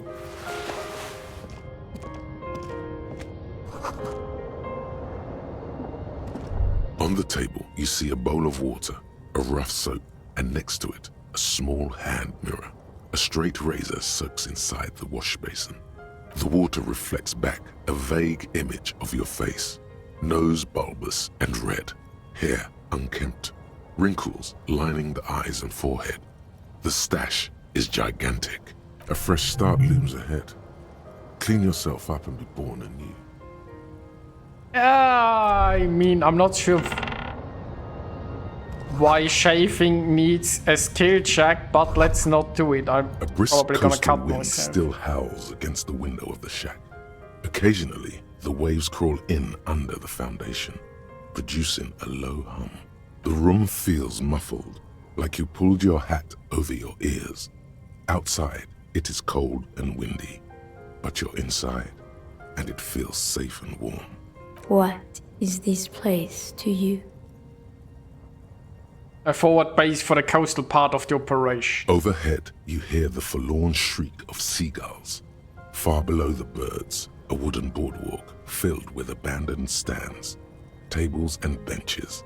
Echoes from a long-lost time. A middle-aged man stands in a rundown shack on the edge of a fishing village, listening to the heater hum on the wall. Thank you, strange sensation, for a fair assessment of the current situation. Outside, the howl of the wind has picked up. The waves crash against the stilts again. It's as if you think the thought, but in someone else's voice. Look under the floorboards. Really?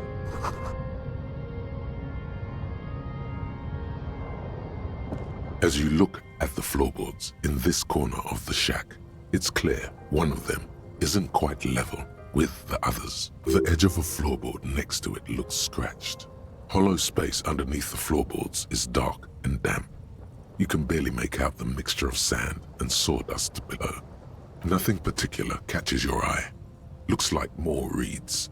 There might be something hidden inside the sand, though. Something bad. Someone's night thoughts. A last resort. A bad idea. Let's look you into stick it. your hand in and start combing through the sand. Dry, not like outside. Fine dust. And then, something hard wrapped in paper. A small cylindrical object. You pull it out. A bullet. Okay. A 9mm bullet, to be exact. Fit for all muzzle loaders of that caliber. Like your own Villiers pistol, for example. The floorboard doesn't care. But maybe the washerwoman does. You have enough to confront her with. Ah, that was the razor An old here. mirror hangs on the wall. You see the reflection.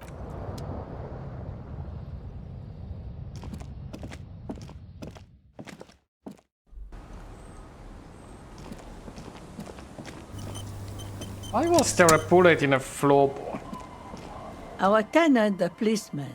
I hope the waves don't keep you up at night. What can I help you with? Damn that girl. And without anger, a long and harsh life has taught her not to buckle under pressure. But you didn't put it there, did you? She did. Gone and hid things in there? She's usually a good tenant, and not a stupid one either. Are we talking about Ruby here? Yes, I let my room to that Ruby girl. As I've done before when she's been in trouble or just looking for solitude. I've made it clear. We welcome all kinds of people here. When was She this? came last Friday, left on Monday in a hurry. What has she gotten herself into? That girl. That's for the police to find out. Right there. Please answer each question to the best of your ability. I'm sure we have a few. You said she left on Monday. Yes, early with the dogs, around 8 o'clock, I think. She probably heard the Lieutenant's Kanema drive by, and it woke her up, just like it did you. Yes. That is a downside of having a 130 kilowatt engine. It lets the bad guys know when you are coming. I cleaned it, like I always do. No, The truth, sire. she's good company. Knows how to talk to an old woman. At my age, you don't get a lot of quality conversation. So I really appreciate that about her. I see. Did she talk to you much during her last stay? No, she was mostly silent this time, kept to herself. She tried not to let it show, but I could tell she hadn't come to fish. Usually she likes to cast a few lines, but this time she mostly stayed in her room. How would I know? She's a gruff one, but not violent. She doesn't go around toting a gun. Well, then why does she need a bullet? You could ask her about your hunch, that it was a desperate measure. See if she thinks Ruby fits the bill. Aye, do tell. Exit from what? Her life, the world, is... Spread your hands. Let's go with the dramatic The option. lieutenant stops writing for a moment. He looks at you, then at the old woman. No, she's a fighter. She really believes that. Not that I know of, though she was into nice music. She once showed me a few mixtape milieu she'd made. Although I guess she was pretty handy with the mechanical and technical stuff. Even fixed the heater in the shack. You should be thankful for that. Where did she go? I don't know. Further up the coast. She tried to leave quietly, but the hinges on that door screeched like a cat in heat. Woke me up. I heard her rushing in those heavy boots, heading up north. It's a peninsula. She might be trapped. You'll never find her, you know. She knows the coast like the back of her hand. You only just arrived. I wouldn't worry about that, man. We are persistent.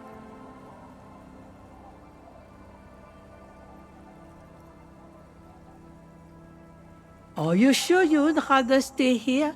Get a nice cozy fire going in the heater? Seems like a better idea to me. The felled electric neuron. You feel like you should go look at it again. Step closer this time. One thing, officer. If you do find her, please go easy on her. An electric mirror. She's a good girl. Whatever she's gotten herself mixed up in.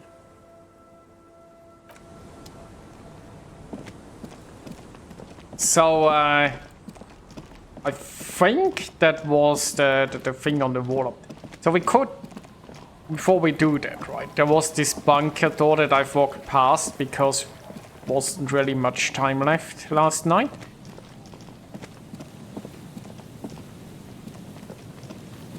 It was somewhere up here, I believe.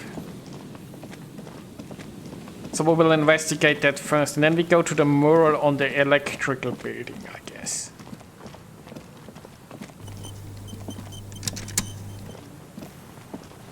An old door, worn by elements, guards the depot. The wind has blown a sand dune in front of it. The door hasn't been opened in a long while. You see... It's military. A service depot of some sort.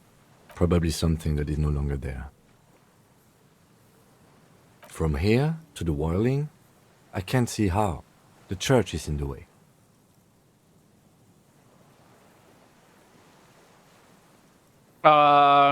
This is a red check, but I mean, it's not something I feel like we're supposed to manage. Let's see.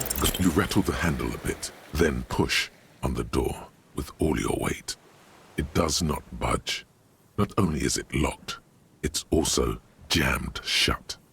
we don't get in there. Get into Frankly, every... you're just going to have to accept the fact that you can't get in through every single door. Aww. No. We've gotten into every door thus far. That's what we do. We open doors. We're cops. That's our perk. Even Everard knew that's a part of our MO. Yeah, we can live with What else this. is there to do? Not accepting isn't gonna bring the fire brigade in. Relax, he thinks. There's no one in there. If we can't open it, neither can anyone else. I mean, if it's that hard to open, it's probably a fair assessment. Which means whoever we're looking for isn't hiding in there. Oh, a white polo shirt and some money. Okay. So there was the trap. What do we have here? Nothing. Okay, we want to look at the electric mural again. We're still looking for Ruby. It's still... We still have until 10 hours remaining. So... Technically I have a skill point. Right? I could try the physical instrument check. And then if I fail it, put a point in and try it again. But chances are so low, I'm not sure if it's worth it. And wasn't there like a...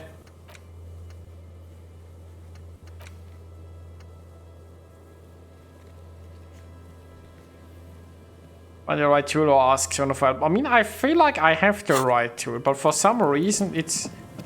Like, I unplugged it, right? It should have... You would think that the ice would have melted by now, but apparently it didn't.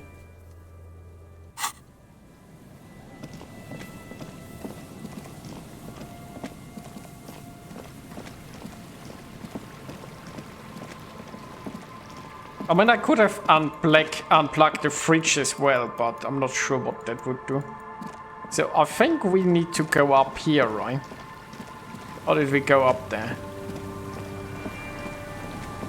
Yes, we come from the other side. Oh no, wait, is it that?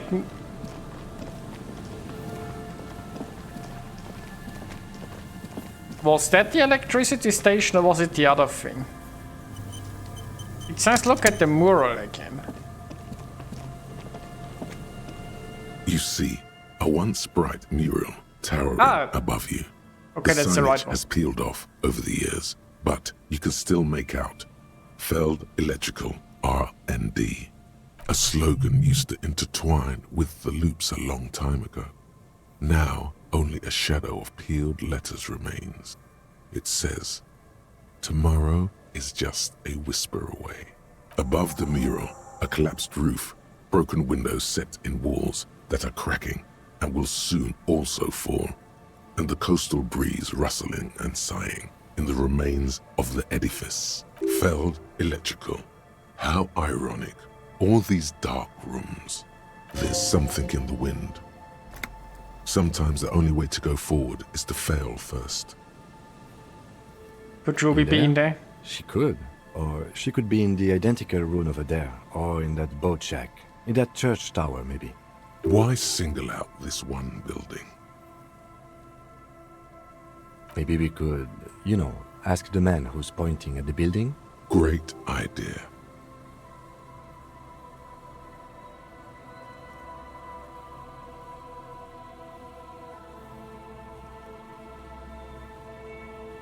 I can see if I can get more shivers, but 58 is not the worst, I guess. Hello. Isn't this a fine morning? Aha! But it's not just any empty old building. Okay. What not a lot of people know is this used to be the R&D department of Feld Electrical. And Feld, which now sells ink cartridges mostly, was once a top dog in the turn-of-the-century cybernetics boom. It looks old and weathered, with seagulls picking apart its stone and metal carcass. Bushy undergrowth has taken hold of the collapsed rooftop. Some kind of bird has set up a nest on a broken windowsill. That's not surprising. Only a vestigial ink cartridge and ferrotape manufacturer remains. They started out as a midway electronics outfit in Königstein 2 centuries ago, After an aggressive move to Revachol, Feld became a global player in the emerging personal electronics market of the pre-revolutionary era. Still, Tricentennial was beating them in business machines. But Feld had an ace up their sleeve, or should I say they were developing an ace up their sleeve? I'm mixing my metaphors here. It was here in Martinez, possibly in this very building, that they developed prototypes for a tape computer. What's that? An elegant folding mechanism of rollers and ferrotape ribbons, portable enough to be a take-it-home solution. Revolutionizing business machines, possibly even bring them to the average consumer, which is a feat of engineering even today's giants, Rehm, ICN and ZAM, haven't achieved yet. He assumes something like a combat stance, facing the wind. What happened? What? The revolution! Unfortunately, their moonshot project never made it to the market. Feld's move to Revachol backfired. The revolutionary government liquefied their assets and expropriated those very advanced prototypes. Possibly from this very building, or one of the adjacent ruins. All of this was built by Feld, even a boardwalk. Wild Pines built Martinez proper as a resort for their middle management. Feld built this side of town for R&D. What happened to the company people? Oh, I'm afraid it didn't end well for the boys. But this story is a bit too dark for little Mikhail here. Now, if you were to ask about tape computers... I mean, if they were so advanced, you would think that somebody would have hired them, even if they were on the wrong side of the revolution. Wait, is he saying that we should just bypass the excesses of the revolution? Tape computers. Yes, they even built a pleasure wheel, but that got destroyed in the war. A pleasure wheel? Yes, to lure in their star engineers. This part of Martinez was nothing but reeds before Feld arrived. They had to make the prospect of living here attractive. It was supposed to become a global center for innovation in cybernetics. But history had other plans. I mean, interesting idea, but I don't think building like a pleasure wheel is going to attract engineers. I mean, maybe some, but this is not usually how you decide where you wanna like work or live. In my experience, at least. They used them for military communications, but also to write and send out press releases. The most notorious example being Le Décret de Mars. What's the Mars Decree? I mean the radio transmission sent out to news agencies and world governments by the newly created commune of Revachol on the 7th of March in the year 02. A short-lived legislative foundation for a short-lived utopia. It's a beautiful piece of text, actually. A singer-songwriter I know, Charette, called it a love poem to Revachol on her political concept album, Bon Baiser dans le Lind. You should read it. Every local library in Revachol stocks a copy of the decree. I tried to get Mikhail to memorize it. Tried to. Someone was much too interested in worms to be paying any attention. Worms were probably more interesting. The kid takes a peek at the green and silver worm on the cover of the book, already forgetting about this part of the discussion. Actually, no one knows. No one even knows what a computer made entirely of tape would look like. But word has it, they were very elegant, exquisite, alien-looking turn-of-the-century hardware. Buckle up. 10 years ago, I did a little freelancing, I guess you could say. Did you know? I was a special consultant for an exhibition at the Womty Dumpty Dum Center in Vredefort, Oranje. It raised the same questions, and we had lengthy discussions with Paul Ockerman, who was head curator at the time. This was before the twins Keith and Guy Juice joined the team, trying to... Wait, they had something called a Womty Dumpty Dum Center. I have trouble taking that seriously. Wait, did he just say Wumpty Dumpty Dum Center? Yeah. He did it. He said Wumpty Dumpty Dum Center, like it's the most natural thing in the world. The game thinks similarly than I do. What the hell is a Wumpty Dumpty Dum Center? And who the hell are Keith and Guy Juiced? The Womty Dumpty Dum Center for Contemporary Art. The exhibition itself drew on Lagerman's notion of memory, and so there were some parallels. That's why the head curator, Paul Ockerman, chose to... It's an art okay.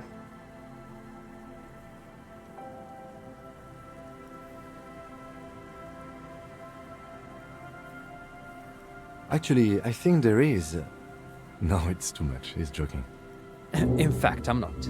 The Wompty Dumpty Dum Center is a place you can visit if you're ever in Vredefort and are ever in the market for an exhibition space / contemporary art research center. But perhaps I should return to the tape computers. As I was saying, the device itself was very elegant, fragile even. One could write directly on the tape using a special chemical solution. The machine would then analyze the handwriting, perform operations, and project output onto a white screen. It was a beautiful, delicate thing. Made of black film and folding tape structures. Even one would be very useful. Though I understand the socio-economic causes of the revolution, it pains me to imagine the revolutionaries setting fire to the precious device. So they did. The Felt playback experiment vanished into the fires of 07. Who knows? Maybe it was an accident, or maybe they didn't want the technology to end up in the wrong hands. Either way, they're all gone now. All 3 versions of the prototype. Nothing but debris and ashes remain inside that building. It is a shame. But of course, what else?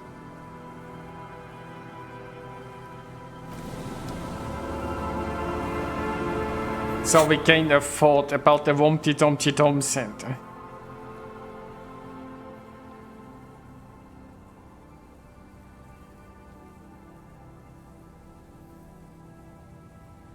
I mean, I feel like this is wasting a slot thinking about Probably shouldn't think about that, right? We can use our skill points better, hopefully. The once bright mural towers above you, saying, Feld Electrical, R&D. Tomorrow is just... Okay, what do I have that gives shivers? It gives shivers. Okay.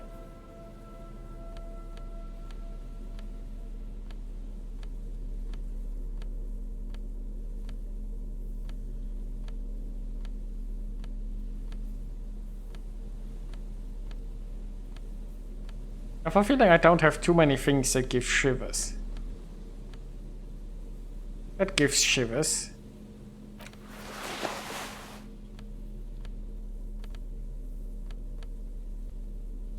Okay. The once bright mural towers above you, saying, 83%. Feld Electrical, R&D. Tomorrow, even though you're sure you succeeded, all is quiet.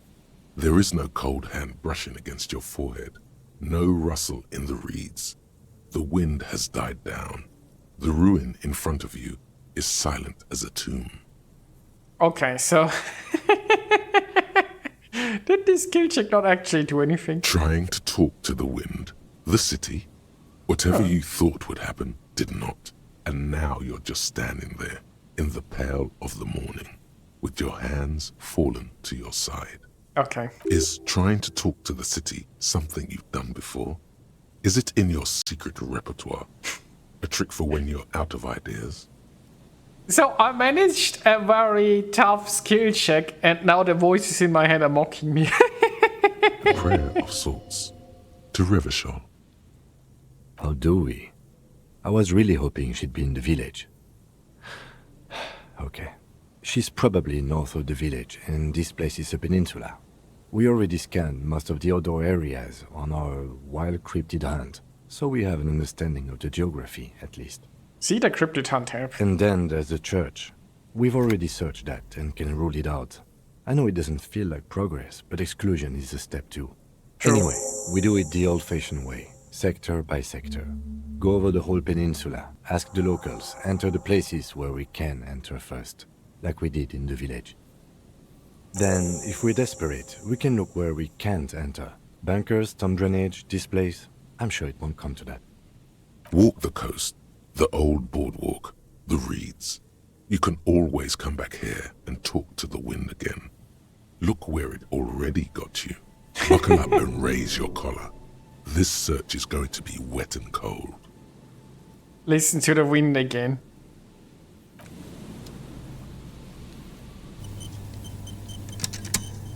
Okay. The once bright What happens mural if I listen to towers the above wind you, again? saying, Feld electrical. Suddenly, there's a sigh, carried on the molecules around you, moving, flowing from high pressure to low pressure, like that of a woman emptying her lungs. She wraps the collapsing stone box in front of you in her breath, flowing through it, in through the collapsed roof, flowing down a concrete staircase to the basement, sweeping away footprints in the dust on the stairs, and then the beach below the boardwalk, its winding tunnels, a whisper away. She's down there. Okay. Why? The wind told me. So, how do we get in there? The doors were on the collapsed side of this building. They're gone, basically. Finally, my time to shine. Perhaps you can climb them. We are not climbing anything. I'm 43 years old, and I plan to live to see 70. Fair enough, fair enough. So,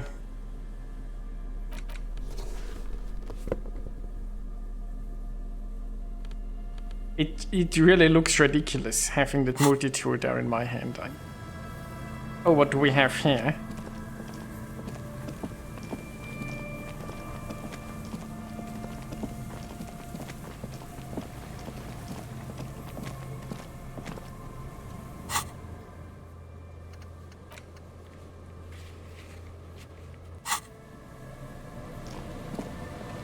An old pipe peeks out from beneath the rotten boards of the boardwalk.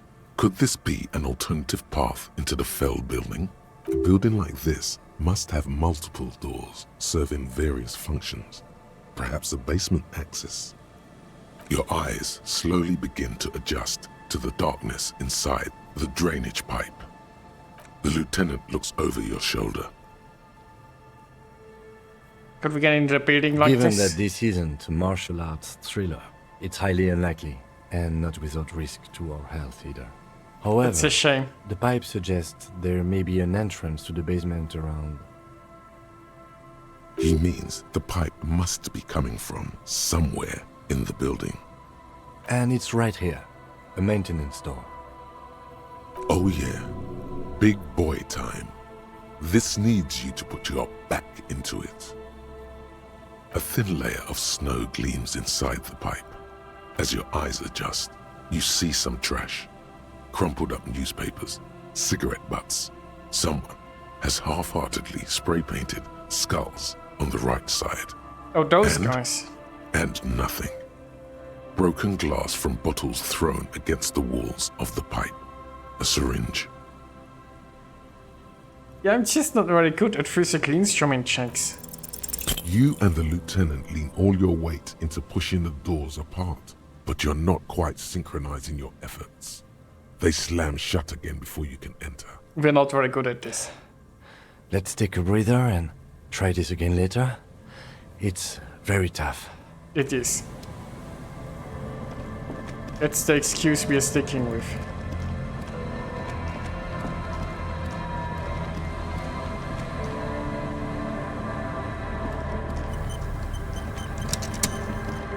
Autosave, interesting.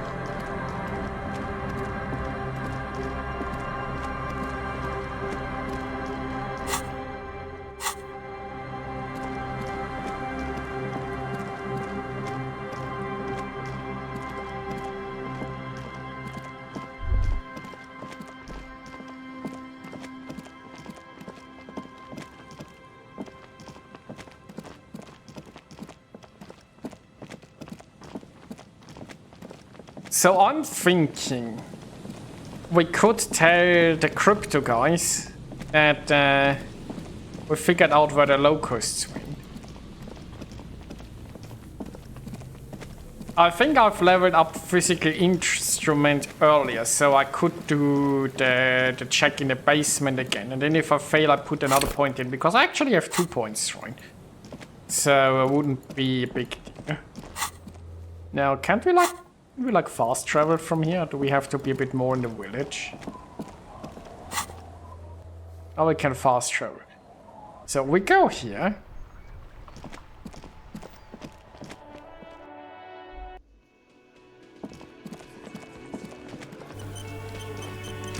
What's this?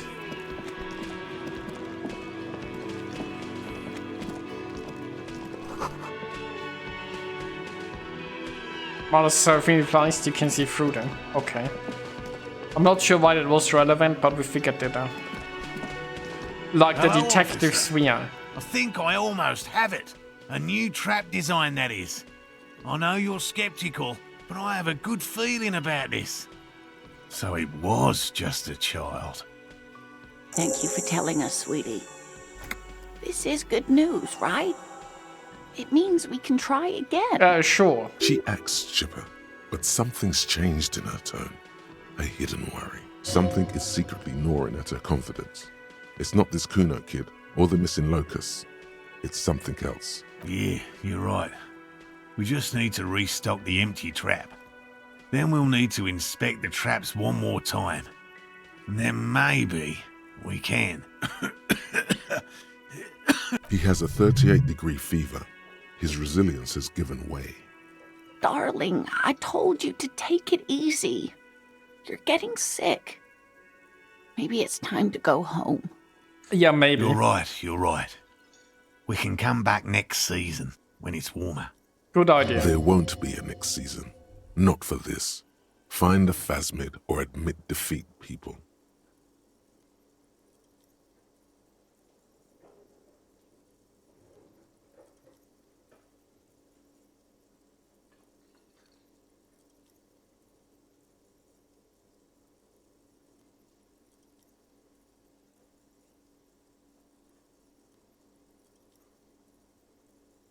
Should I restock the trap for them? I mean, it gives me experience, right? You can? Fine. It's better than having these people getting pneumonia on the coast. But after this... He wants to see this tale through as much as you. Otherwise, he'd have stopped this already. But he cannot let it drag out after this. Good man, good man. Really? It's too much, officer. No, it's not like we are investigating a murder that could lead into a bloodbath if we don't solve it or anything like that. We have time for this. What Morel means is we're grateful for your help. Here's a fresh batch of locusts. They should slide right down the funnel. And thank you again. We will definitely mention you, should this lead to a discovery. I'm not talking co-discovery, of course, but... Wow. Co-discovery. You'd be famous. You'd show them all. This does tingle the pleasure center. This would show them all. We need to get you on that list of discoverers. No question about that. Yeah, sure. So I guess we got some locusts.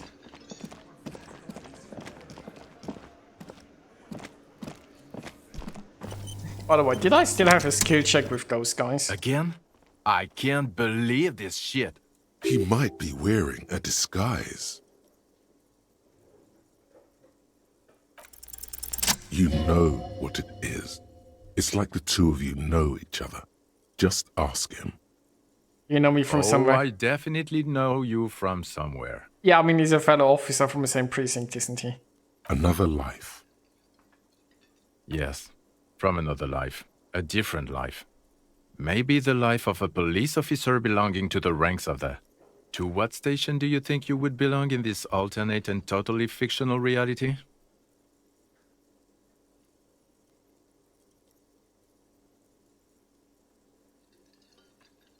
Wait, was I from the 41st or was I from the 57th?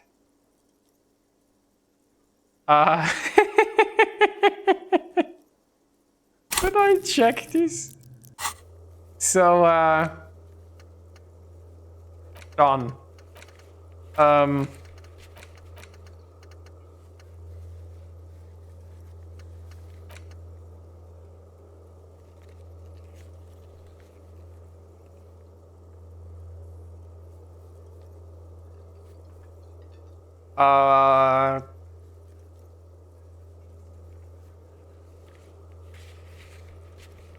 Find your paperwork. Probably not in. I mean, I found my ID, right? Maybe the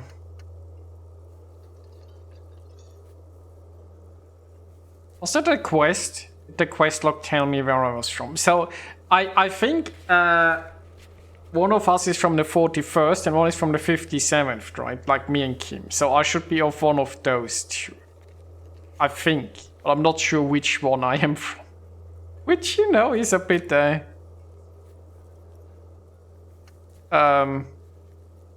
problematic, maybe.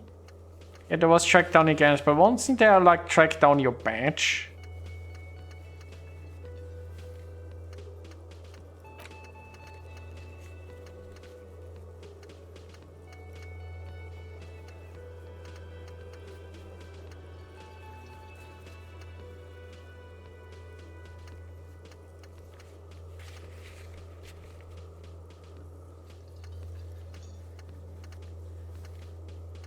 Okay, I don't know. Well,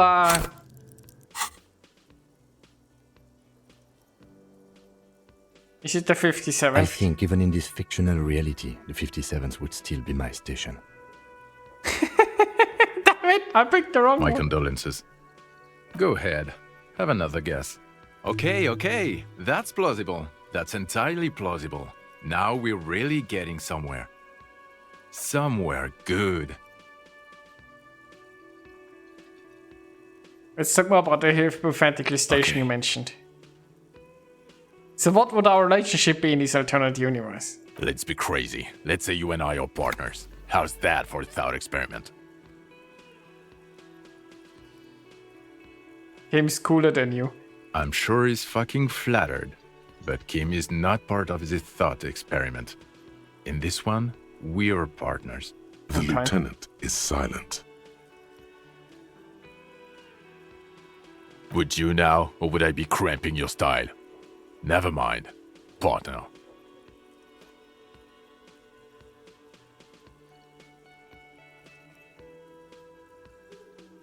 Shouldn't have called you my partner. Kim's my partner. You wouldn't cramp my style at all. How about you stop wasting my time and get on with whatever you were doing then? Do you have a crime to solve? No. You see, I enjoy watching other better cops solve crimes. And let me tell you, it's been quite a privilege seeing you work. This isn't helping. Neither can I, partner. Neither can I. Yes? What is it?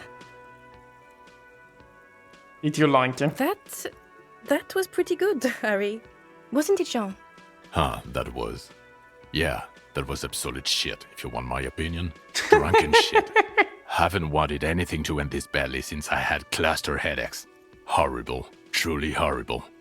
I beg of you, don't ever subject anyone to this torture again. I mean, seriously, you need to... Jean, it's not right. Don't make it worse. And I really liked it. She actually did.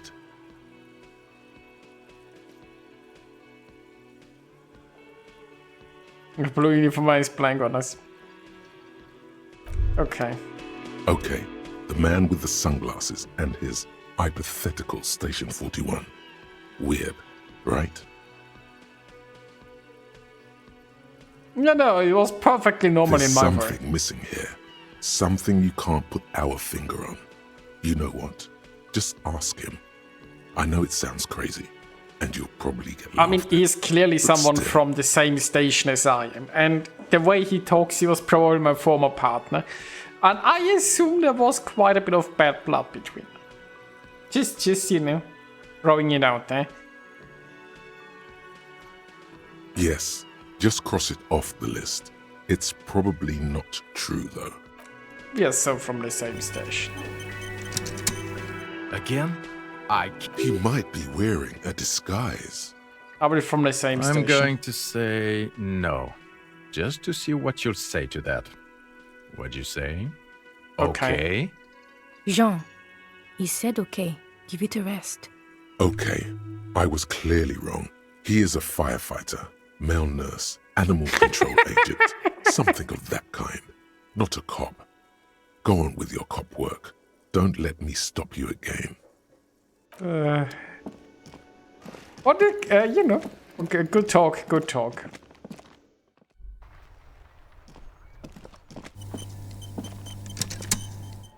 But I think I need another drink, so I'll be right back.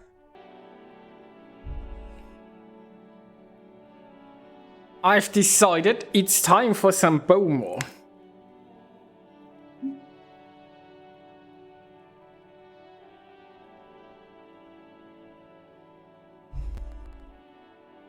Cheers.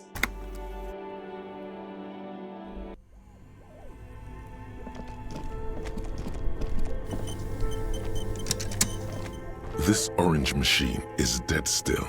It has a hand-cranked ice cream churner and... I mean, what happens if I unplug the fridge this way? Only the red cable is plugged into the breaker box, while the black one an electric sizzle. The room is slightly quieter now. I mean, that shouldn't really change anything, but you know. This orange machine is dead still. It has ice squeaks beneath your Kavalzund multi-tool, but your fingers slip away from the tool. The lid shutters tightly as before, and it's already unplugged. There's not much else to do other than wait for it to defrost or bulk up and get stronger. I mean, I suppose we need to wait for it to defrost. We can also get a little bit stronger, I guess. But we won't try just right now. So,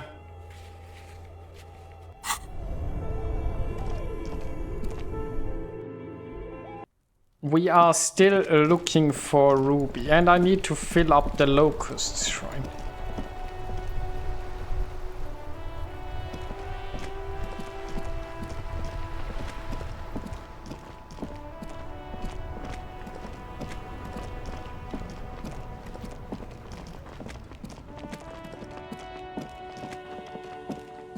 I mean, I've leveled physical instruments, so technically I could also try to open that other door again. It's a shame that like this, that the Wasteland of Reality 4 debuffs my physical instrument by 2. It still takes 9 hours. I hope the bonuses are good for spending that much time on this. Oh, there is the trap that I was looking for.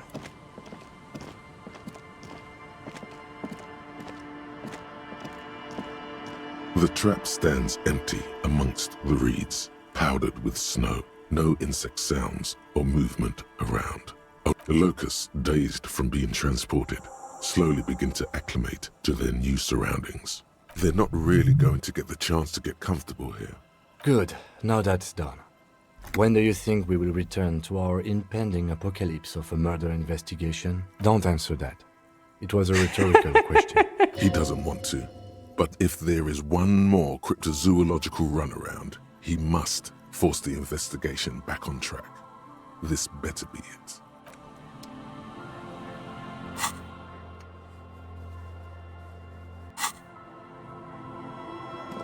Yes? I'm glad to hear it, Detective. I was wondering when we'd get to this very subject. If you ask me, it's high time for you to set aside these frivolous side tasks and focus 100% of your energies on the case before us. Oh. No, this was a side task I'm talking about. Why are you pronouncing it like that gentleman from the Institute of Price Stability? You know what? Forget it. What specifically are you trying to assign responsibility for? Ah, now I understand. Next, I suppose you're going to tell me you need to form a committee to assign this responsibility. Simple. Because moral intern types love to form committees.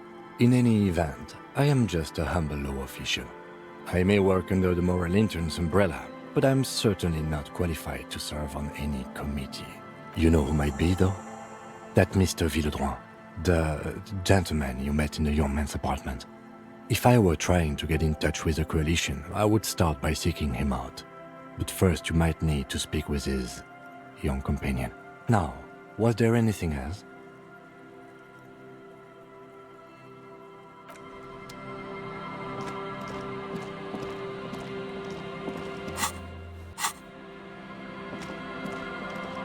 Somewhere around here I think we can fast travel, right? I'm never so sure where those fast travel points are. The game does, unfortunately.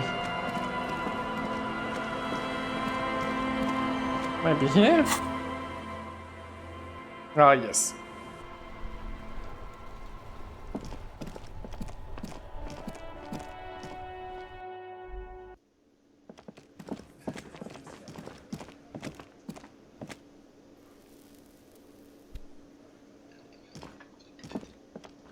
Hello, dear. It's good to see a familiar face. Wait, where is he? Where is her husband?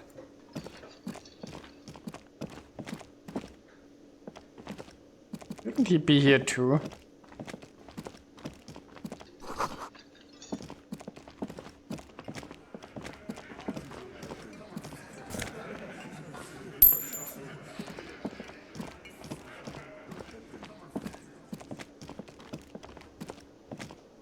Ah, smallest church in Saint-Saëns, right? Cool. Now, what can I do for you? I mean, I could stay in my free, but I could... 20 real. Good. Sure. You got the room for the night, but remember, you'll need...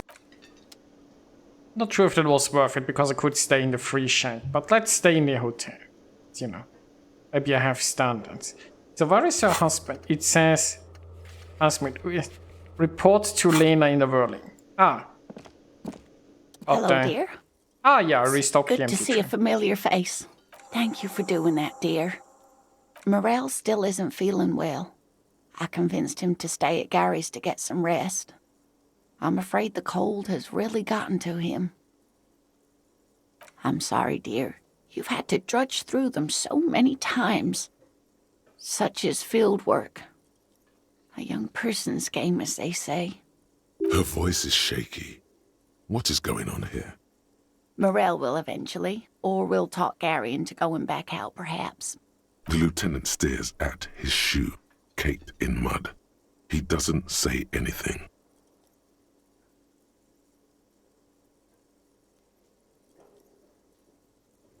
That really is too much, sweetie. Thank you for your dedication, but I can see you're coming down with a cough yourself. Very strange. Why is she not letting you do this? It's like she's given up. What's wrong? Different? How? You've given up on the fast meat. I'm in doubt, sweetie. That's all. I mean, Everyone I've is been in now doubt and then. since the beginning, so you know. It's a strange feeling. I haven't really told this to anyone, but you are a police officer. Definitely. And when a police officer asks, you must answer. Do you ever wonder if some lovely story from your childhood is just that? A story? Or a dream? Seeing the Insulindian phasmid was just a story I used to tell people. I didn't really think about whether it was real or not. Morel's so proud of it. He always tells everyone. Should arrest you for lying. That's not how the police work.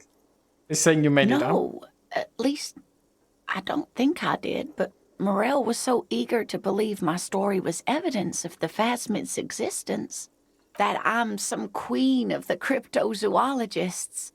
That, and for years his belief made me believe too. That I am a queen, an extraordinary witness to grace. But now we're both getting old, and he's still working himself sick out in those reeds looking for it. But what if I was just wrong? I think I was. The lieutenant opens his notebook, but doesn't write anything. He's hiding. These things are tough on him. Matters of love, not violence or deceit. Come on, 72% chance. An acorn is not the same as the tree. That requires time, diligence, and care. But it is. We've spent years searching for the phasmid, hunting it together. Without it, what are we? Just another pathetic old couple. No. Sounds like you had a pretty happy life, and you still do. If I hadn't led him down this path, he could have a steady job lecturing at a university. You know, this reminds you of the Pericanassian theory of love. In essence, love is a relay out of death. Generation by generation, our love remains in our progeny. Lay some of that on her.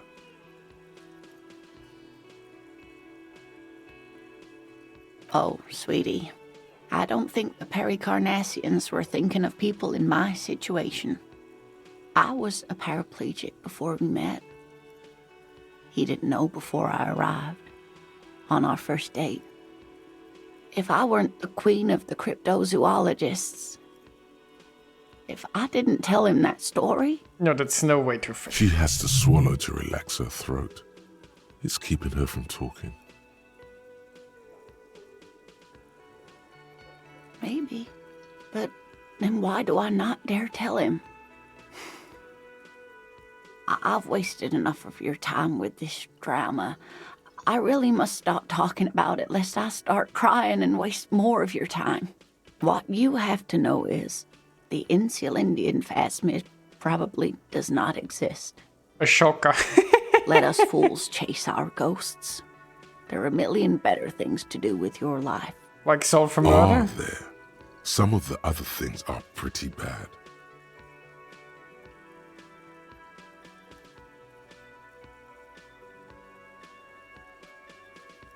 I'm not sure of anything. Sometimes I still see it, you know. The real memory. Not the memory of the memory, but it's so hard to tell the two apart. Rising, unfolding from the reeds on a hot summer's day, like a benevolent god. Either way, I should go. Poor Morel is running a fever, and I need to get him home to Jamrock before we overstay our welcome with Gary.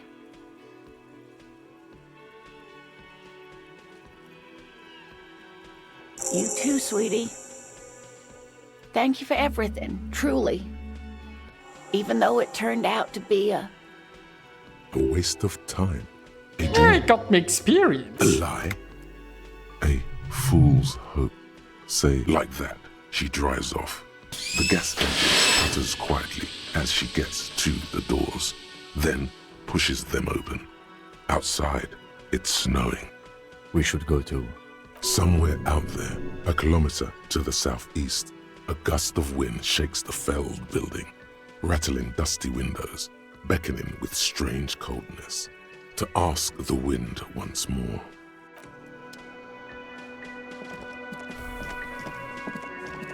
Wait.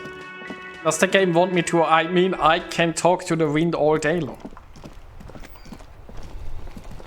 I'm a police officer, that's just what I do.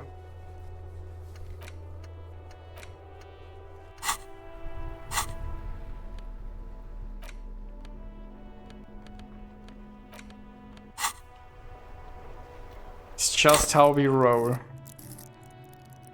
Oh, I have 2 skill points. I'm not actually sure what, like... I could do more just because I have so low empathy, but then again, is it really worth it if it's already this low anyway? I could do more perception, because perception is pretty great. I could do some more stuff up here, like logic seems like a good one. I mean, I already have 5 points in it though.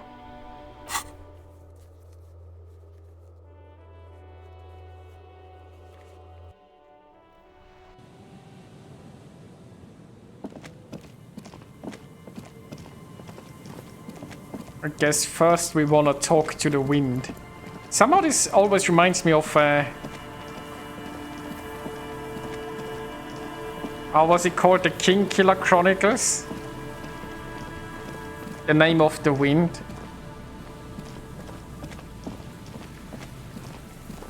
Shame that this guy is never writing his 3rd book.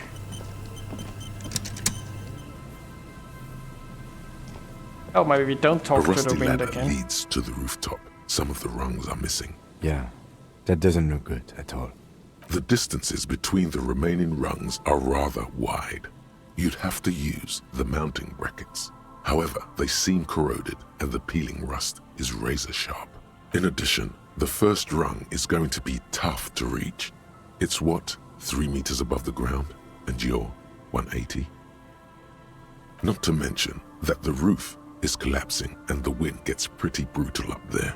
Dismounting from the ladder is going to be hard. Perhaps if you were to not climb the ladder.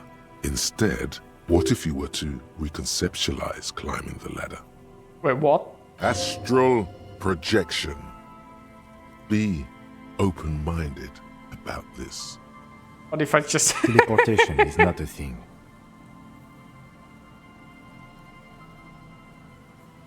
Oh, done. Oh yes, it could hurt a lot. He is restraining himself from using a parental tone with you right now. Okay, so if you have items for that, right?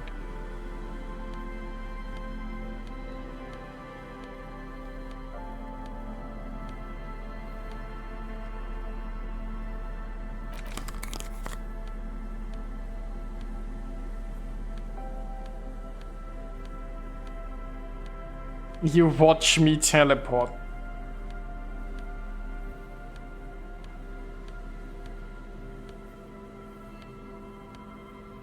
I mean, if this works, this makes no sense. Would it help if I would not have tools in my, like, if I had, like, my hands free? Do you think that helps? The rusty ladder leads to the rooftop. No. All you need to do is close your eyes and concentrate. Darkness enfolds you.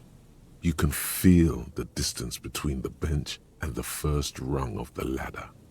All you need to is... Do it. That now, Crinkle! It's like magic. You feel yourself disappear. Your atoms fading out of existence. I have severe doubts. Oh my god, I can't believe it. Bam!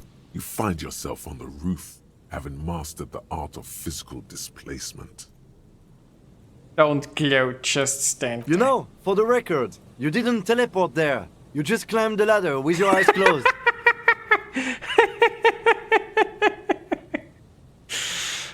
Close enough. The wind at the top of the building starts howling loudly, blowing away the lieutenant's voice.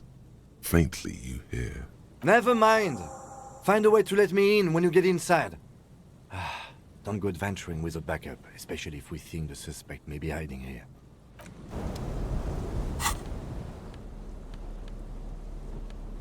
So, did change my glasses. I think we are... Did I actually have the empathy glasses on?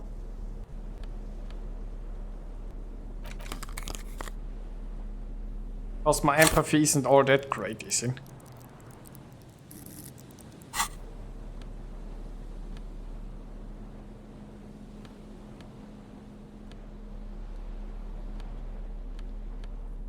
Then again, I don't want minus logic. We can do that because I'm pretty good at drama.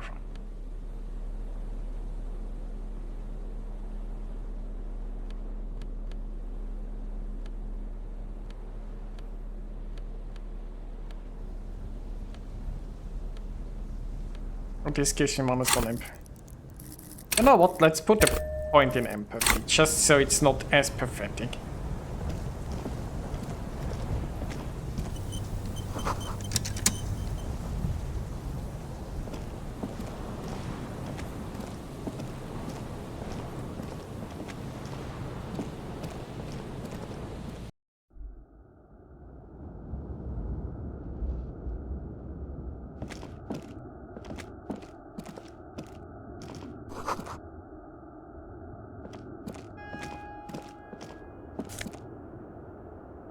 Postcard.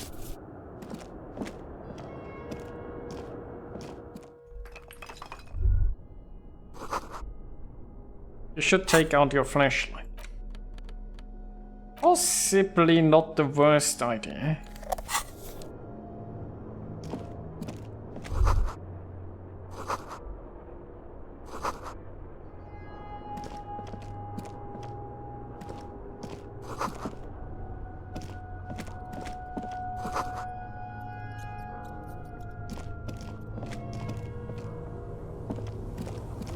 2 rusty metal plates that slide apart form a crude door. It's been here under the boardwalk for a while. Hello there, Kim. It's much easier from this side. The panels on the rails slide once you dust the sand off. With the help of your partner, from the other side, the doors open with a creak. Huh. I hope no one dangerous heard that. Yes. Time to investigate these passages. Let's move quietly and not make more sound. I'm not sure how good I am at moving quietly.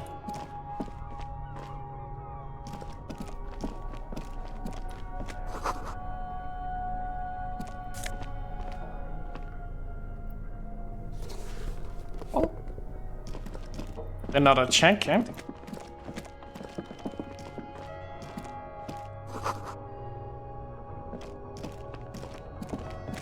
Interesting.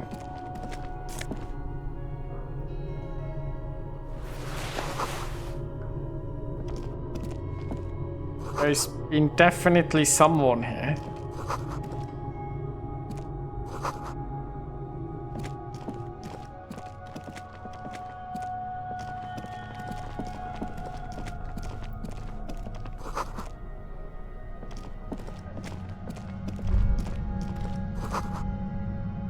Something in the air.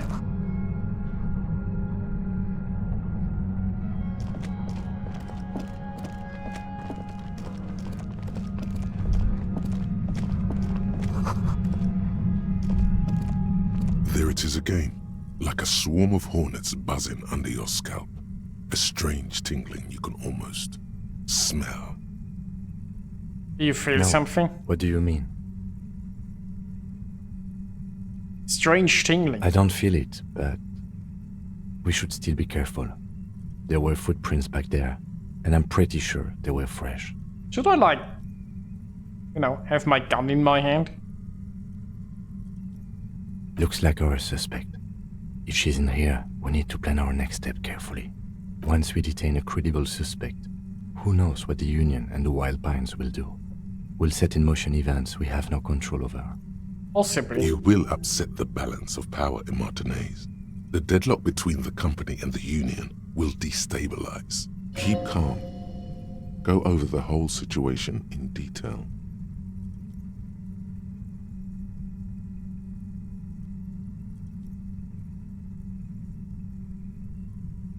Okay, why not?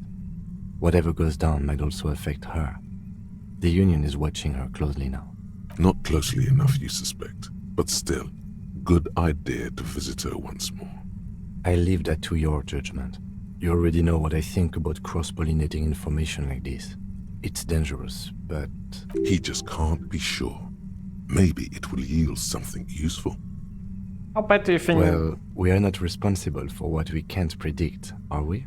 I don't think the entire city will be razed to the ground. No, we'll If see. you can't predict it, there's nothing you could have done. I think I see a cavern. Maybe more cellars? I think we've been careful enough. We still have the element of surprise. I wouldn't be so sure. You haven't exactly been sneaking. Or maybe not. Either way, once we go deeper, there will be no turning back. Okay, I think this game is subtly telling me that this is a point of no return. So let's return.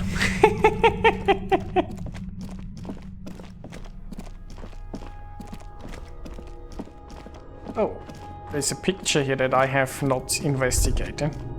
Could this have been the killer's hideout? And this narrow window, the point of origin of the shot that killed the mercenary? Outside the window, desolation. Snow falls softly onto the coastal sand, where it melts almost instantly. On rooftops, it lingers. It's a great place to hide, certainly. But there hasn't been anyone here in ages. Indeed, no one could get a clear view. Well, at least we've been thorough. I like thorough. The lieutenant's voice betrays a slight disappointment, which he glosses over by reasserting control. A mustachioed and mutton-chopped man, amateurishly depicted, gazes at you with sad eyes. A year's worth of dust is shaken off, The full head of hair, matched by an ample moustache and sideburns, look a bit silly. Someone crouches, heels digging into wet sand. Hands sweep across the sand, grains sticking to the frayed skin of the fingertips. An old man sits on a slab of concrete and taps his fingers against the glass of a scope. You shudder.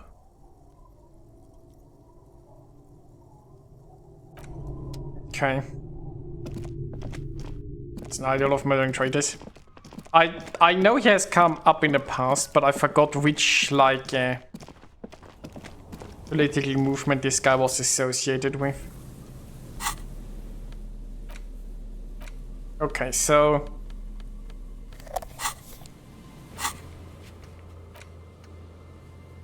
check the island for bullet traces. Not sure which island. Ruby on the coast. Note, Union Incubator's business might end when you do. So,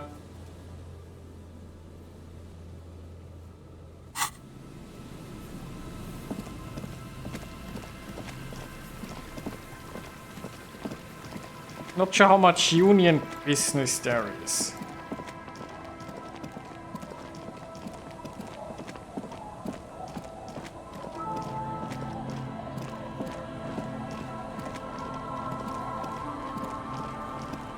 Problem is, I still can't really get into that freeze, I'm afraid. You're back. Good. What can I help you with? She's not even asking you anything. It's so easy to just say.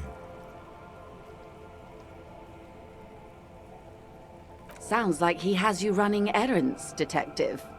A well-established dominance ritual. Where did he have you deliver it? Here? Oh no. What does that bloated hellbat want with my little cinder block town? No, don't tell me. I don't want to know what he has in store for this place. Probably a statue. It's a statue, right? It's a youth center. Giant statue of him. Or better yet, his twin brother. Practically the same thing, but makes him seem less like a psychopath. A youth center with Edgar Clare's statue on top of it. She's really fixated on his statue. The humidity crawls under your skin. Your eyes track her gaze, past the net picker, toward the concrete square of the nameless village off the coast of Martinaise. The concrete plates cross to meet in an abstract shape. In them, small footprints, impressions left by rubber boots. Small rubber boots. Go ahead. Help him. Make it so. I have no power to stop him. Would you prepare something First, there won't be a youth center. Whatever he has told you or the residents, it'll be something horrific. Perhaps even worse than a statue. So, yes, I do. A fishery. I've been speaking with Lillian here. She gave me the idea. The infrastructure is all here, and with my connections, sadly, it's just one of the million things I'll never get round to. I just have to accept that I'll never be the rich candy girl who goes around solving people's problems with money. Oh, I see. What? 35, I think. Why? I have mutant's feet. Very small. The prints are hers. I should be. In my youth, I had a brief dalliance here in Martinaise. He was an older man with impossibly broad shoulders. He's probably dead by now. Even his shack is long gone. Not that it matters. These buildings are all carbon copies of one another. Yes, I was slumming it with some girlfriends of mine. We had boats and... Don't hold it against me. My paramour certainly did not. Not overly so. It's not like this was the only place we visited. Me and my girlfriends from Azon with our shiny boats. Like reavers. I see. We told ourselves we were the worst thing to happen to the coast since the Coalition landed in 08. Imagine. I'm over-radiated, Harry. I do silly things sometimes, out of Pale-related illness. Like sail over here. The moral of the story is... Wait, there was a moral? Do not spend 22 days a year in Pale transit. Don't waste your 20s slumming it with your stupid friends. And don't deliver Everard Clare's mail. Are you satisfied, Detective? What else can you tell me about your mail delivery quest for Everard? Do you think it will improve the place? She's pointing it quite hard in there. Feels like a knife. Yes. I'm sad I'll never have the time, Detective. I've always wanted a dilapidating fishing village.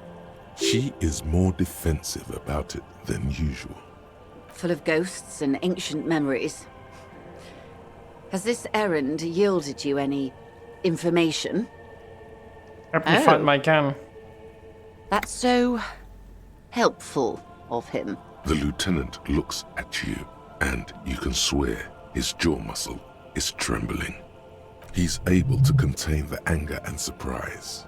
When I said, be wacky, I didn't mean wildly, grossly irresponsible and damaging to the RCM. Unconventional police officers sometimes lose their guns. They then go around and tell people about this, to gauge their reactions. It's all part of detecting. Incredible. Simply incredible. And how is it going? Has this detecting produced a gun? Yes. Thank God. And indeed, Mr. Everard as well. In this investigation, one may have use for a firearm. You wouldn't want to get caught with your pants down. Of course, Maybe Detective. I shouldn't have said that. I admit that maybe... Well, come on, everybody in the hour seems to know that I've lost my gun. One more person knows about it.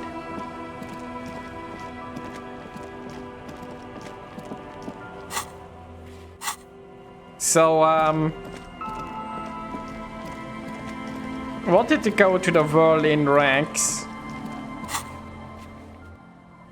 and talk with the lady again about her missing passport.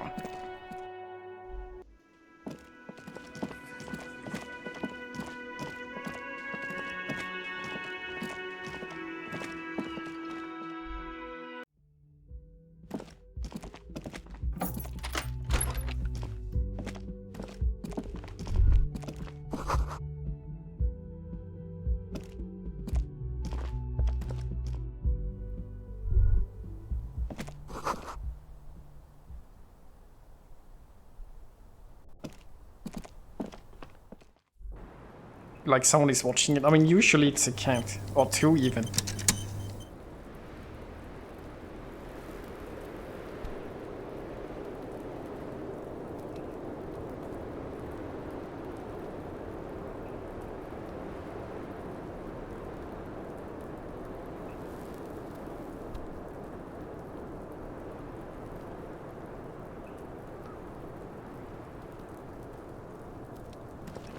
I was just thinking, what a nice day for questions pertaining to a murder investigation.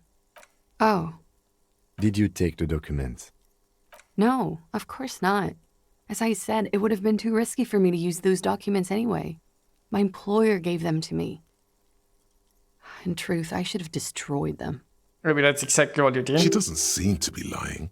She's genuinely spooked by their disappearance.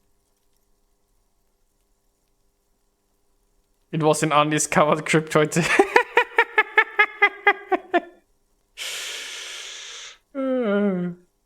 Should I just say that? I mean, clearly that's the most logical conclusion, right? Cryptid. Of course. That must be it. Yeah, see? Thank see, you. We have a satisfying I feel better conclusion. already. Now that I think about it, you mentioned seawater. I was worried I'd been too careless with the latch. The documents were probably just washed away. The words, washed away, sound distant and strange suddenly. Somewhere far away, a dog barks. Okay. Yes, you're just one room away. Very personal. Good, yes. This means she could have heard something, like what you were doing before you blacked out. You do not need to know that. What you need is to ask normal police questions, like... Get a grip, he thinks. At least do your personal stuff when I'm not here.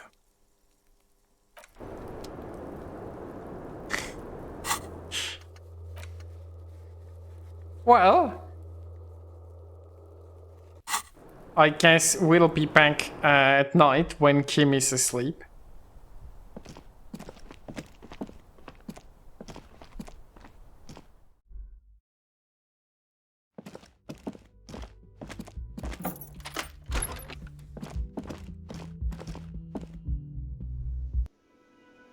No, I think me and Kim, we have a good thing going. I'm just not sure if Kim thinks the same way or if he's like a little bit more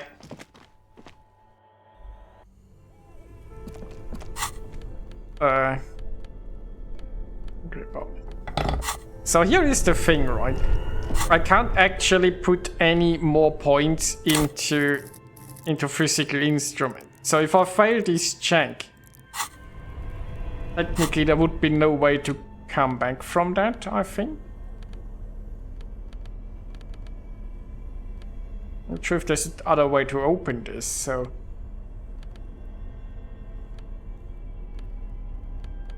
I did have a tank top that gives me a physical instrument, if I remember this correctly, right? This gives me physical instrument.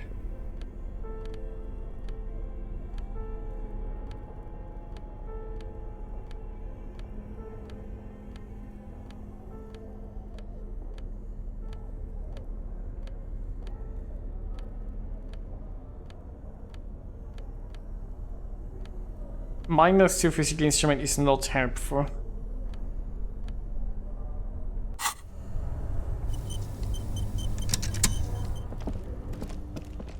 This orange machine is dead still.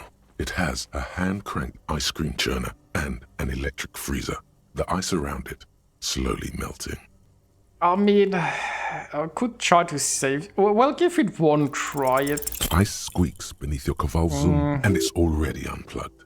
There's not much else.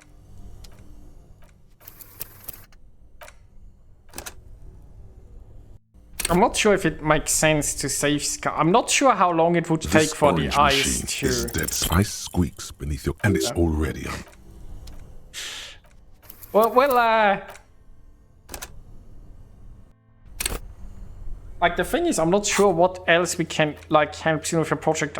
I could try to talk with her again, but I'm not sure if she has anything else that she can do to help me other than, you know, give me that multi-tool that she already has. This orange machine is dead still. It has ice squeaks and it's already unplugged. Like, you would think that ice melts relatively quickly, right? And I have unplugged this, I think, a day ago. This orange machine is dead still. Ice groans and howls under the strain of the giant Kaval multi-tool.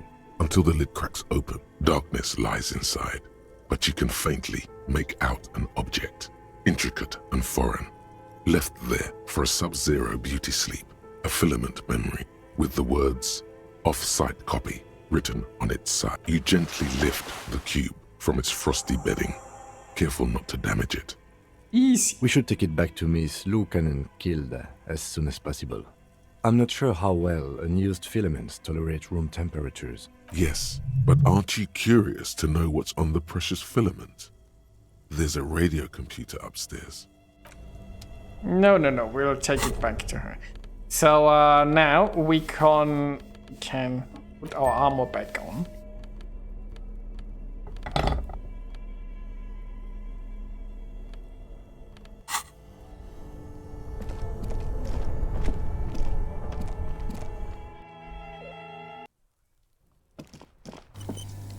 And go back to the church.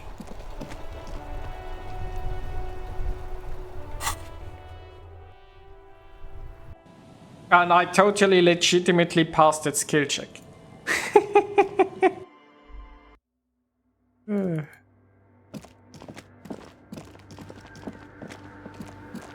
Hey. Yes, what is it? Yes? Thanks. Looks like it's the one. What's going to happen now? Now I'm going to print it out to see what's left of it. Wait, no. That's dangerous. She shouldn't do it.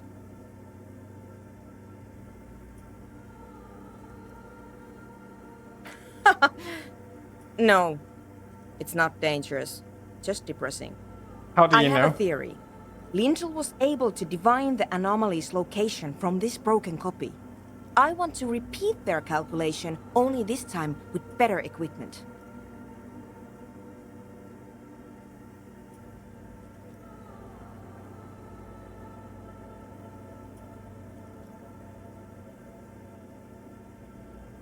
Okay. Watch. What an intricate display of failure. The paper starts filling out with ink, soaking it in a gleaming blackness. Not a single line of data stands out. Something's very wrong here. Sona doesn't reply, her hands running over the printout. She's looking for something. For her morning star. Eyes scouring the millimeters. Here, I found it. Hold on. Okay. Just give me a second. I'm almost... I've never witnessed a programmer work before. done. I've got it. I found the location of the anomaly. So where is he? There. In the swallow. I mean, I could have suspected that. Think you can help me again? Sure. I need you to go move those water bolts for me. I need to double check my calculation. Just walk over to the circle and follow my instructions. Move the third bolt 2 centimeters to the left, and the fourth bolt 5 centimeters to the right. This should do the trick. Fourth, 5 to the right. Thanks. Okay. I hope the game remembers them for me. Move the water pose to the right position. Report back. Oh, please go. Hope I mean, at which point does she even start counting? Like, which is the third or fourth bowl, right? It's awfully silent again, as if someone turned off the entire world outside those walls. Water inside the bowls stands still. Measurements have been marked down around the bowls, each chalk-drawn line representing a centimeter on the floor. The game remembered for me. It moves like a ghost without creating a single trace of sound. Some water spills out of the bowl, wetting the floor. The lead programmer sends you an encouraging thumbs up from across the hall.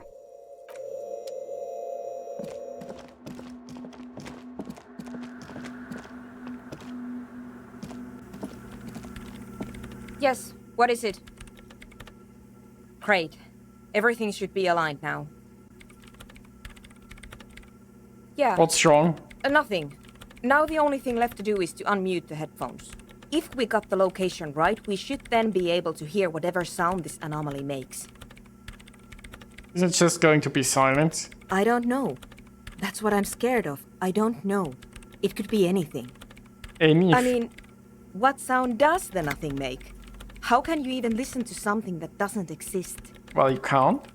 What if silence is only what surrounds it, but the swallow itself is...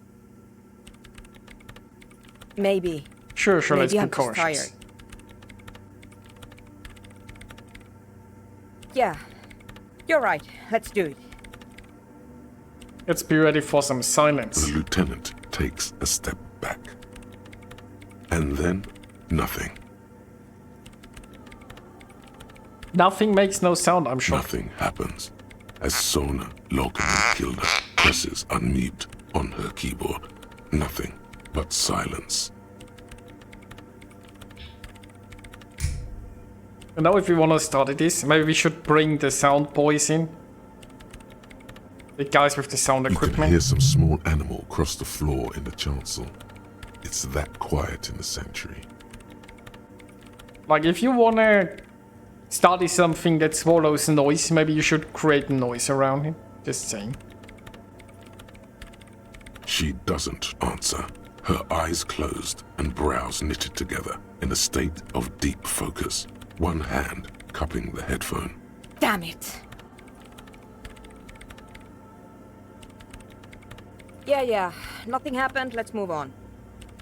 Despite her fear, She was hoping for something extraordinary to take place. No. No. My hypothesis was wrong. According to this, I should have heard something, if I got the coordinates right. Like I said, silence is only what surrounds it. Why was your hypothesis you would hear something? But this is just another failure. Silence sounds like silence. That's all it is. You can try on the headphones. See if you can hear anything. But don't get your hopes up. Silence is silence? You're sure there's more to it? Yeah, like, you know, if we made music around it, wouldn't it, like, then could we pinpoint where the silence is? This can't be it. You should have a listen.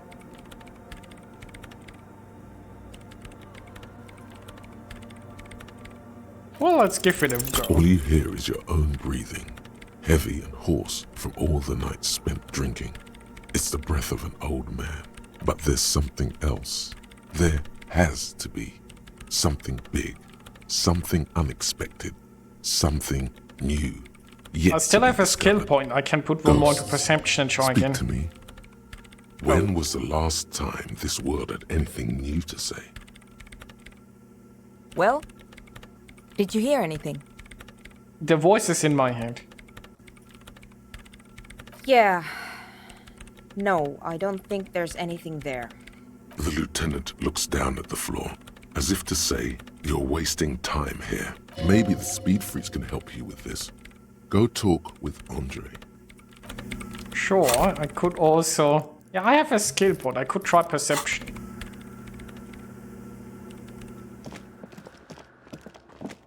But...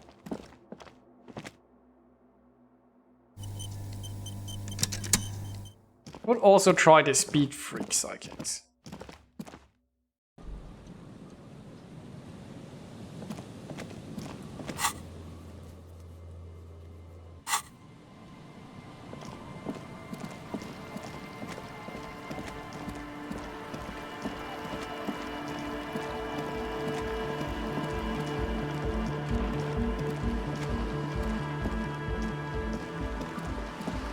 Hello again.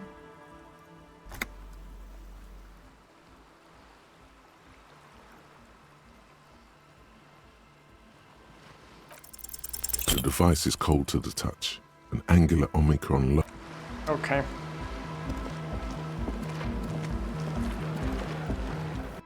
I didn't have any A hopes for young this, man but it's with okay. peroxide blonde hair holds up a Harman Welshi tape player, nodding along to the music. He looks at you with a knowing smile and says, as though you're supposed to be sharing some tremendous evangelical secret, Hardcore! It's hardcore! Skibbity, skibber danger. I am the rearranger. your cop training did not prepare you for this. What to do? Could there have been a right way out of this garden of forking paths, you think?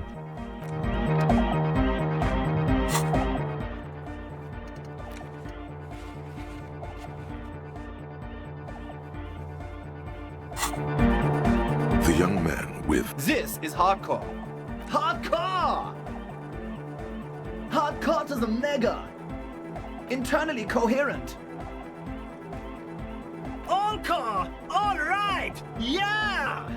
He furrows his brow as his very large head traces the sublime invisible movement of the music in the very real air of the stuffy tent. Hardcore! Ah! So hardcore. Is it though? But is it? I mean, really? Feels like you should reply with the very pinnacle of idiocy here, so that things get totally transcendent. But you haven't gotten there yet, so you don't know what to say.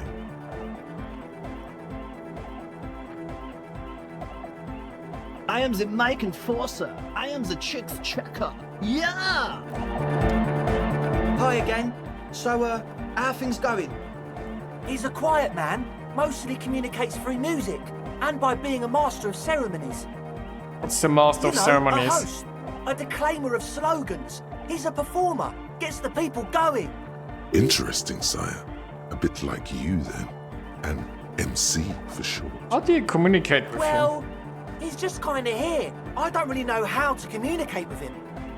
Yeah, sometimes, when I stumble and find my way into his centre, you have to hear a lot of hardcore to the mega first, though. The man smiles mysteriously, choosing to let the beat speak for itself. I get it. He's a puzzle. Goodbye, officer. Okay. Huh? I see you're here again. Offside, man. Nah. Still strongly out of sync. Stage gamma disalignment. You heard me. Okay. Back to the heavyweight jam. Hardcore! Hardcore! Hardcore to the mega. Here comes the night. Okay, that didn't lead anywhere. So we say nothing. Say nothing. Coherent.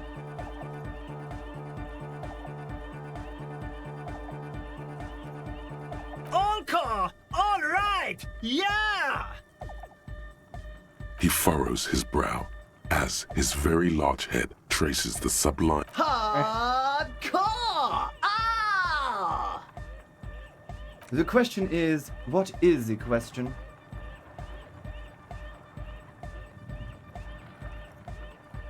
But there was a question? We're close. True, hardcore, hardcore to the internally coherent. Encore! All right! Yeah! He furrows his... Hardcore! Is it so though? hardcore. One mind, one spirit. There's no other world. There's no other land. We're close. True, hard, full, core. Hardcore! Hardcore to the internally coherent. Encore! All right! He furrows his brow. Hardcore! Is it though? But is it? I mean, really? Question is, what is the question? But seriously, I'm a bit worried it isn't. The skin on your back is crawling. I think we For a managed. second, you can't even hear the music anymore. There is a hawthorn tree on Rue de Saint-Ghislain, right next to the canal. Is there? Don't be alarmed. Everything is okay. He isn't actually worried. Everything is still super hardcore. What he probably means is, it could be even more so.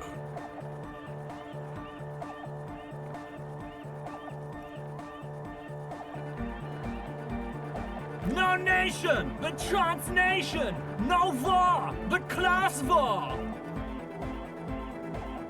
Okay. Yeah! There's nothing wrong with it. I'm still in love with the hardcore. Sometimes I just feel like anodic music is in its infancy, you know? For example, take this Arno van Eyck jam I've been pumping for the last month, and will continue pumping for the rest of 51. Isn't something holding it back from being hyper? It's like it's only ultra. I think it's super hardcore, but you're right. It's not hyper hardcore. Sure. If anything, it sounds a bit proto, like it's not fully formed yet. You might be a moribund alcoholic and a failed cop, but you are pretty certain a thing cannot be both proto and hardcore. Wow! Culture cop! I think you might be right. But how could it become hardcore then? I know it in my heart, but cannot think it in my head. If this is not hardcore, how could anything be? Just remembered something out of the police.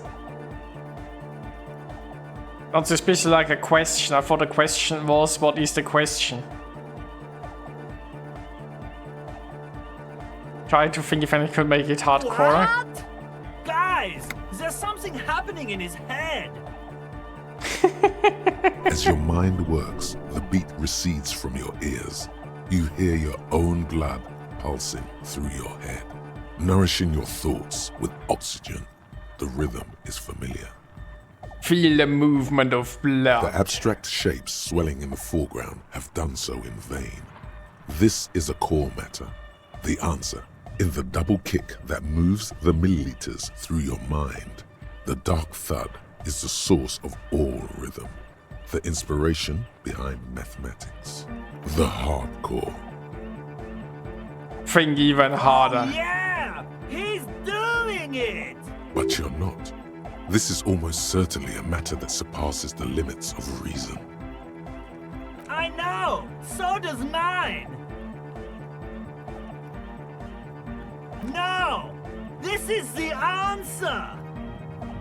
I'm the police. Uh-huh.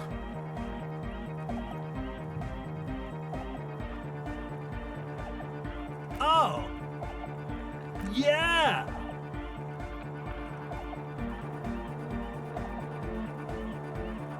Lungs are for love! When Dolores Day was anointed innocence, her lungs started glowing through her body. For the world loved her, and she loved it back. Yeah! Why wouldn't they be? Are the lungs not the place where you hold the breath of your soul? Love! In a woman's lungs. Lonely as I am, I'm not afraid. This strange, damaged feeling grows on and on. 'Cause I've never loved someone like you before. I mean, I'm actually here to ask them to help with what's going on inside, but somehow I feel I'm missing an option. Goddamn. It feels like electricity flowing down your scalp, dissipating into your neck. Feels good. Like a spark of life in that moribund sponge you call your body. All right! Here comes the night! So apparently I need more physical instrument.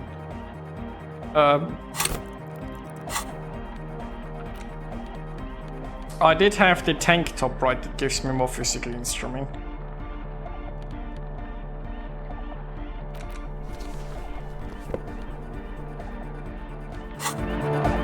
That's probably as much physical instrument as we're gonna get. Good morning! Yeah! Pump it up! You know it in your lungs where the pressure should vibrate, in your heart that's alone, and in your solar plexus where the hits should land. So does every caudate animal. Needs more bass. What? And a melody. Wow, okay. We should start with the melody. But where would we get that stuff from? I'm not gonna become some sort of Nodia Cup 2. I've got enough crypto types. Couple types already. I'm sorry. I don't know anything about Nordic music. I'm just the party boy. I get the people going and say it's hardcore. Okay. He feels ashamed. He can't be of more service to the future of dance music. It's up to the police to make the beats go, Hannah. A citizen investigation. The young man falls silent with appreciation. He even tries to contain his smile, as if it could hinder your investigation. Basically, what you need to find here is a tape with some banging music on it, so that Egghead could use it to remix Fan 8's jam. Yeah, maybe that street hawker across the pawn shop has got some tapes to sell. That's just an idea. I'm totally getting sidetracked again. On Rue de Saint-Ghislain, right next to the canal, a reel of magnetic tape is caught in its branches, like bronze ribbons blowing in the wind. Oh, I know! I know this! I can tell you where it is! St. G is the boulevard before the canal bridge. The one that takes you to the Whirling in Rags and the industrial harbour. It's got the lanterns and the... Yeah, I've been there. I knew that! I could have said that! And the mosaic sidewalk. But it's all blocked with that stupid traffic jam right now. Anyway. Does it? Anyway, that's all yours to figure out, Copman. Copman! I have a tape with me, but I'm not sure if that's going to work. Tape! Yeah! Spins the tape until the space escape! Yeah! The Great Door Gunner Mega Mix. Ah!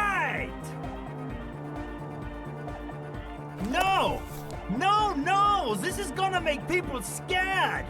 Keep it positive. Keep the love in the house. Yeah! Okay.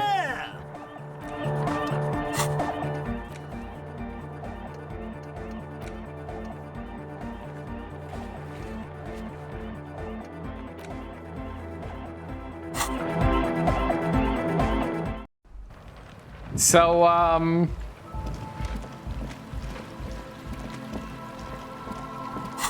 it's fine. We are still investigating a murder somehow, somewhere.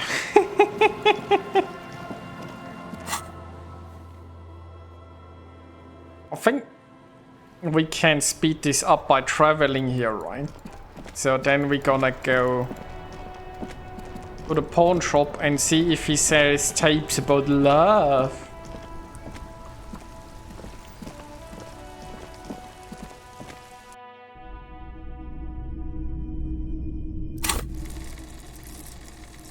So you know what, I think I'll probably want more in perception anyway, so I should now have unlocked the other skill check. We can... Hello. So try that again. Let me know if I can help you with anything.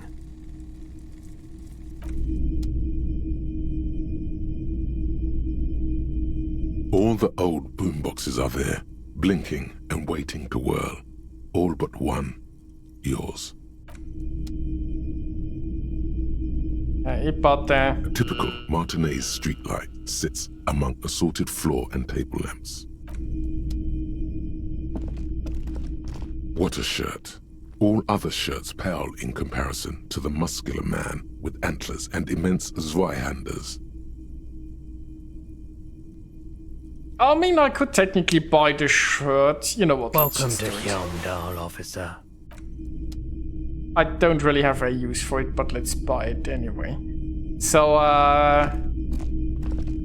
doesn't seem to have tapes. You see rows of toy soldiers guarding the rest of the trinkets displayed on the table. Some on horseback. It's all like...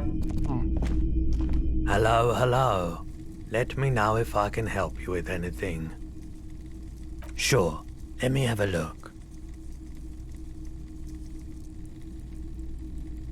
Another time, perhaps. Oh, do we need to talk to the other guy, not the pawn shop, but the street vendor? You think he has tapes? Find a tape with a melody for Aetam.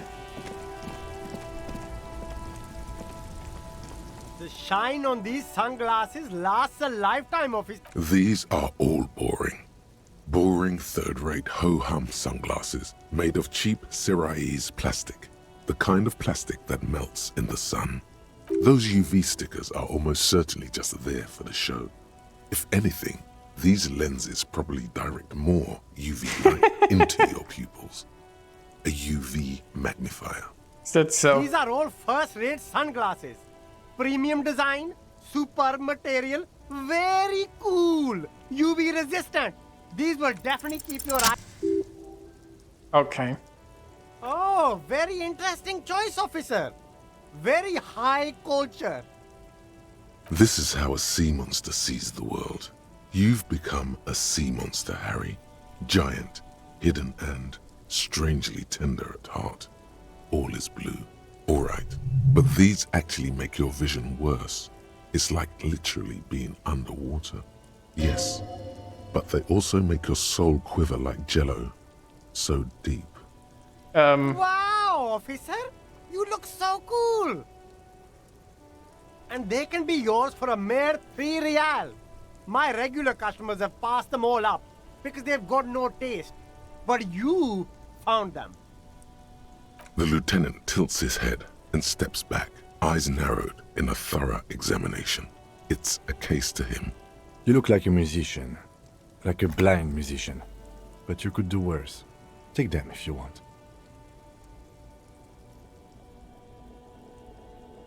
Yeah, we don't need them, I think. There are clothes inside. Cheap second-hand clothes, smelling of strangers' body odors. Don't be shy. These are premium class clothes. Good quality fabrics, best retro design. Save the economy with your stuff. Save the economy? That sounds off. Haven't you heard, officer? We've got to be economically conscious. Recycle your cash, keep it in circulation. Don't buy new things. Buy eco. Okay.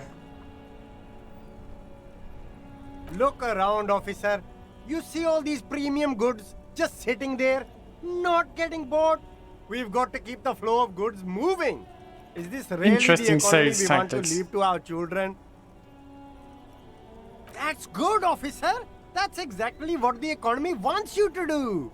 You find your hands deep in tattered and faded garments made from weird polyester blends that make your body itch and sweat in all the wrong places. The box smells like cat piss or like an old person with no money. Okay. Economical, but also trendy. Look firsthand, buy secondhand.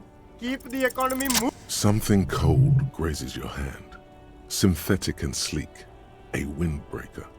Surf, it says, but also wind, summer, 100% waterproof, and sport. All in different typefaces.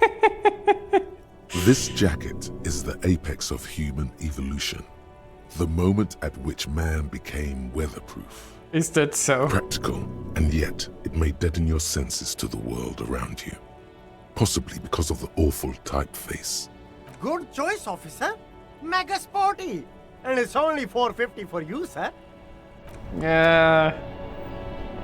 You see two lowly, defeated speakers, thralls, slaves basically, perched atop them like conquerors surveying the land. A pair of found, durable wear sneakers, Ultra series. I mean, I'm more looking for I can tapes see you got actually. taste for luxury, officer. Can't keep your eyes off those sneakers? These once respectable speakers have been conquered, reduced to a mere prop by the indomitable found Ultras atop them.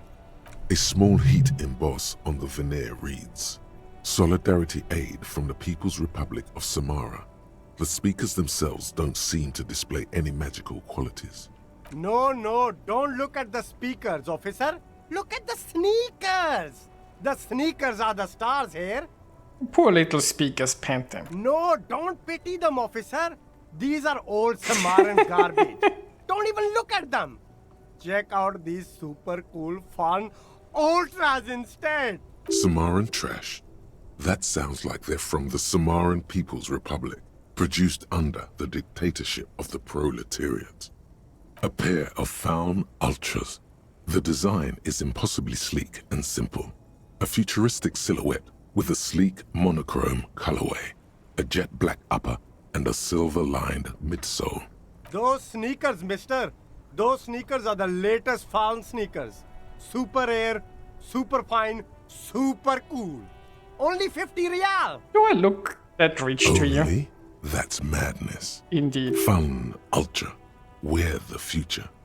You remember the slogan from some magazine. No way, officer.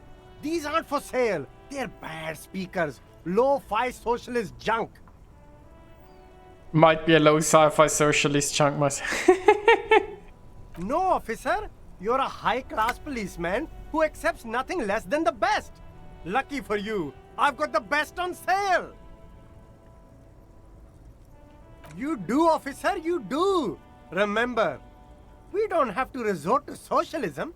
We can have nice things too. At socialist prices. Okay. Everything's still cool here, officer. You sell any tapes? You mean like music tapes? No, music is out. Don't listen to music. I sell Blasphemy is extremely this? cool Music is cool. sunglasses if you want to get your mojo going. Tapes? Tapes are everywhere. They're worthless. Kids throw them in the trees. There's one in the bushes, right behind this lorry. Really? No one would ever throw a good pair of high-quality plastic sunglasses in the bushes, mister. To the west, dark brown ribbons of tape hang from the tree, flowing. Yeah, maybe in we the can wind. get the tape we're looking for. You should have a look. It's better than nothing.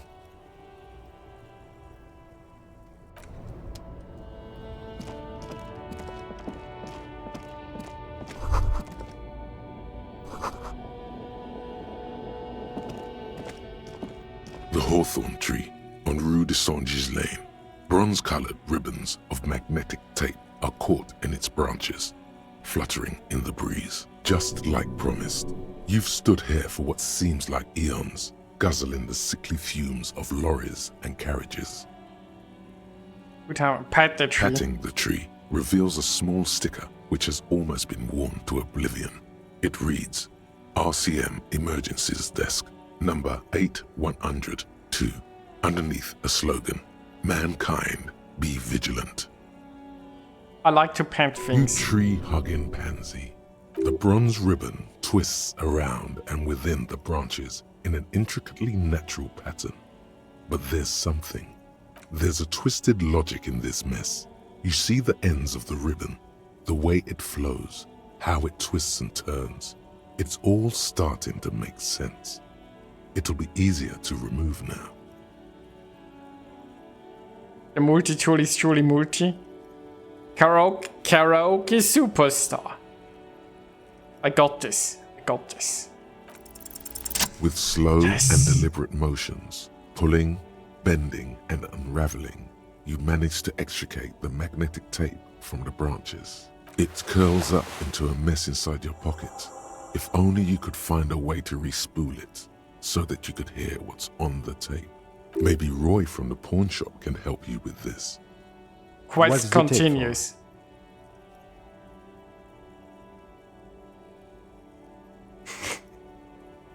How? It's broken and unspooled. Do you think your new buddy knows how to fix it? Most of them is.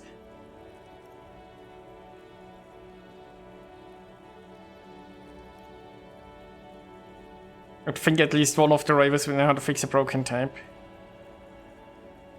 I'm not sure, but I'll find out. You could also get it fixed at the pawn shop across the street. We shouldn't waste our time. Yeah, probably wise. Good idea. He might have the tools. The tape projector in the pawn shop uses similar tape. I mean, I still don't actually know what's on the tape, mind you. Maybe it's not really a song we can, or he wants to use, but we're gonna see.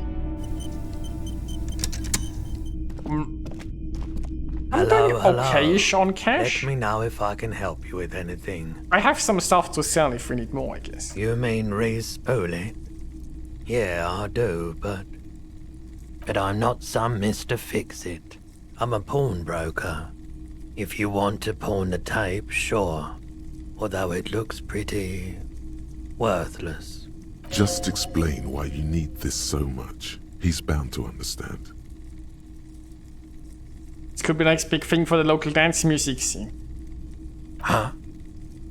What do you mean? Yes, what about it? Met some young ravers. Is it any good? The music, I mean.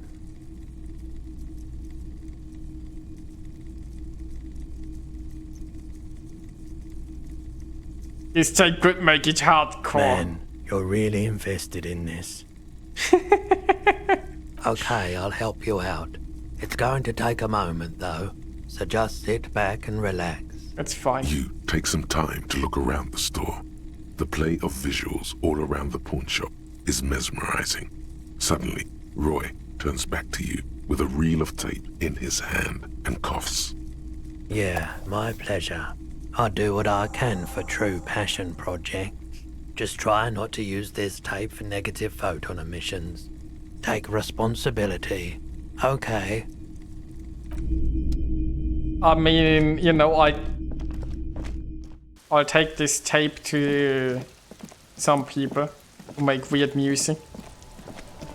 And then maybe they'll help with the detector of some weird shit. Honestly, we don't really know what's going on anyway, but this is going to be fine.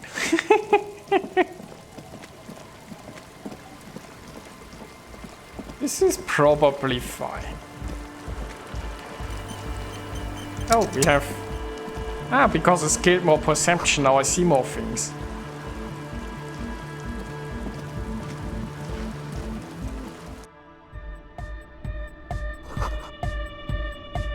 The large-headed youth has closed his eyes, lost in the music. Sensing you, he opens them. Good morning! Yeah! Pump it up! Pump it up! Pump it up! Yeah! Remix time! Tape goes here, into deck B. A hand on his ear, he listens to the audio through his headphones and shouts. Wow! Did you get this from Arno himself? I have actually no idea what's on this tape. A great excitement is bubbling to the surface within him. This is big. Listen, I'm just going to show it to you. Ready? Ready.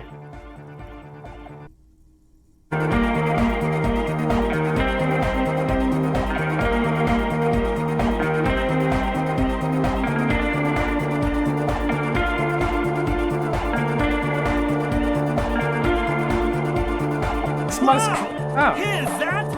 The signs match perfectly! That's now, so. if only we had the beat for the full assault, it would be unbelievably hyper! Intriguing.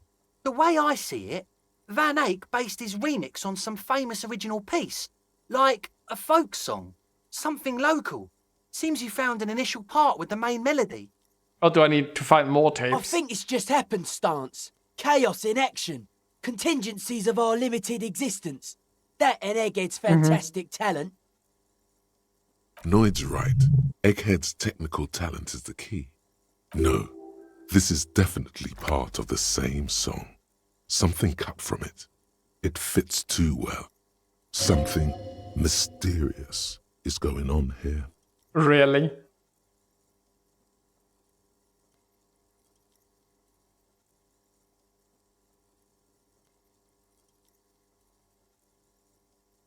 Be how it may, if it fits, it fits!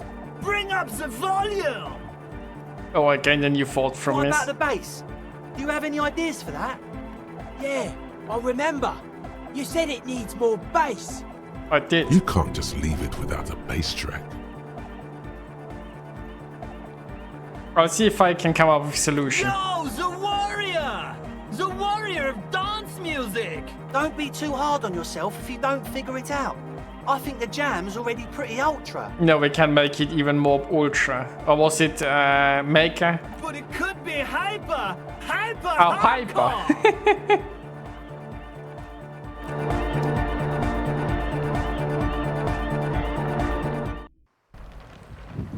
I originally just wanted to help, to ask him help me with another task.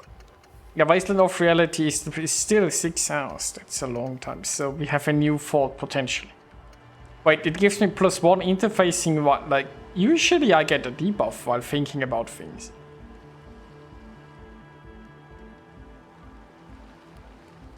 Maybe Egghead is actually Arno von Eyck in disguise. Probably not. I mean, I have no idea who it is. Back if his speed, this might take a while. I mean, I could go back inside and just try to pass the skill check. Maybe we need that first anyway.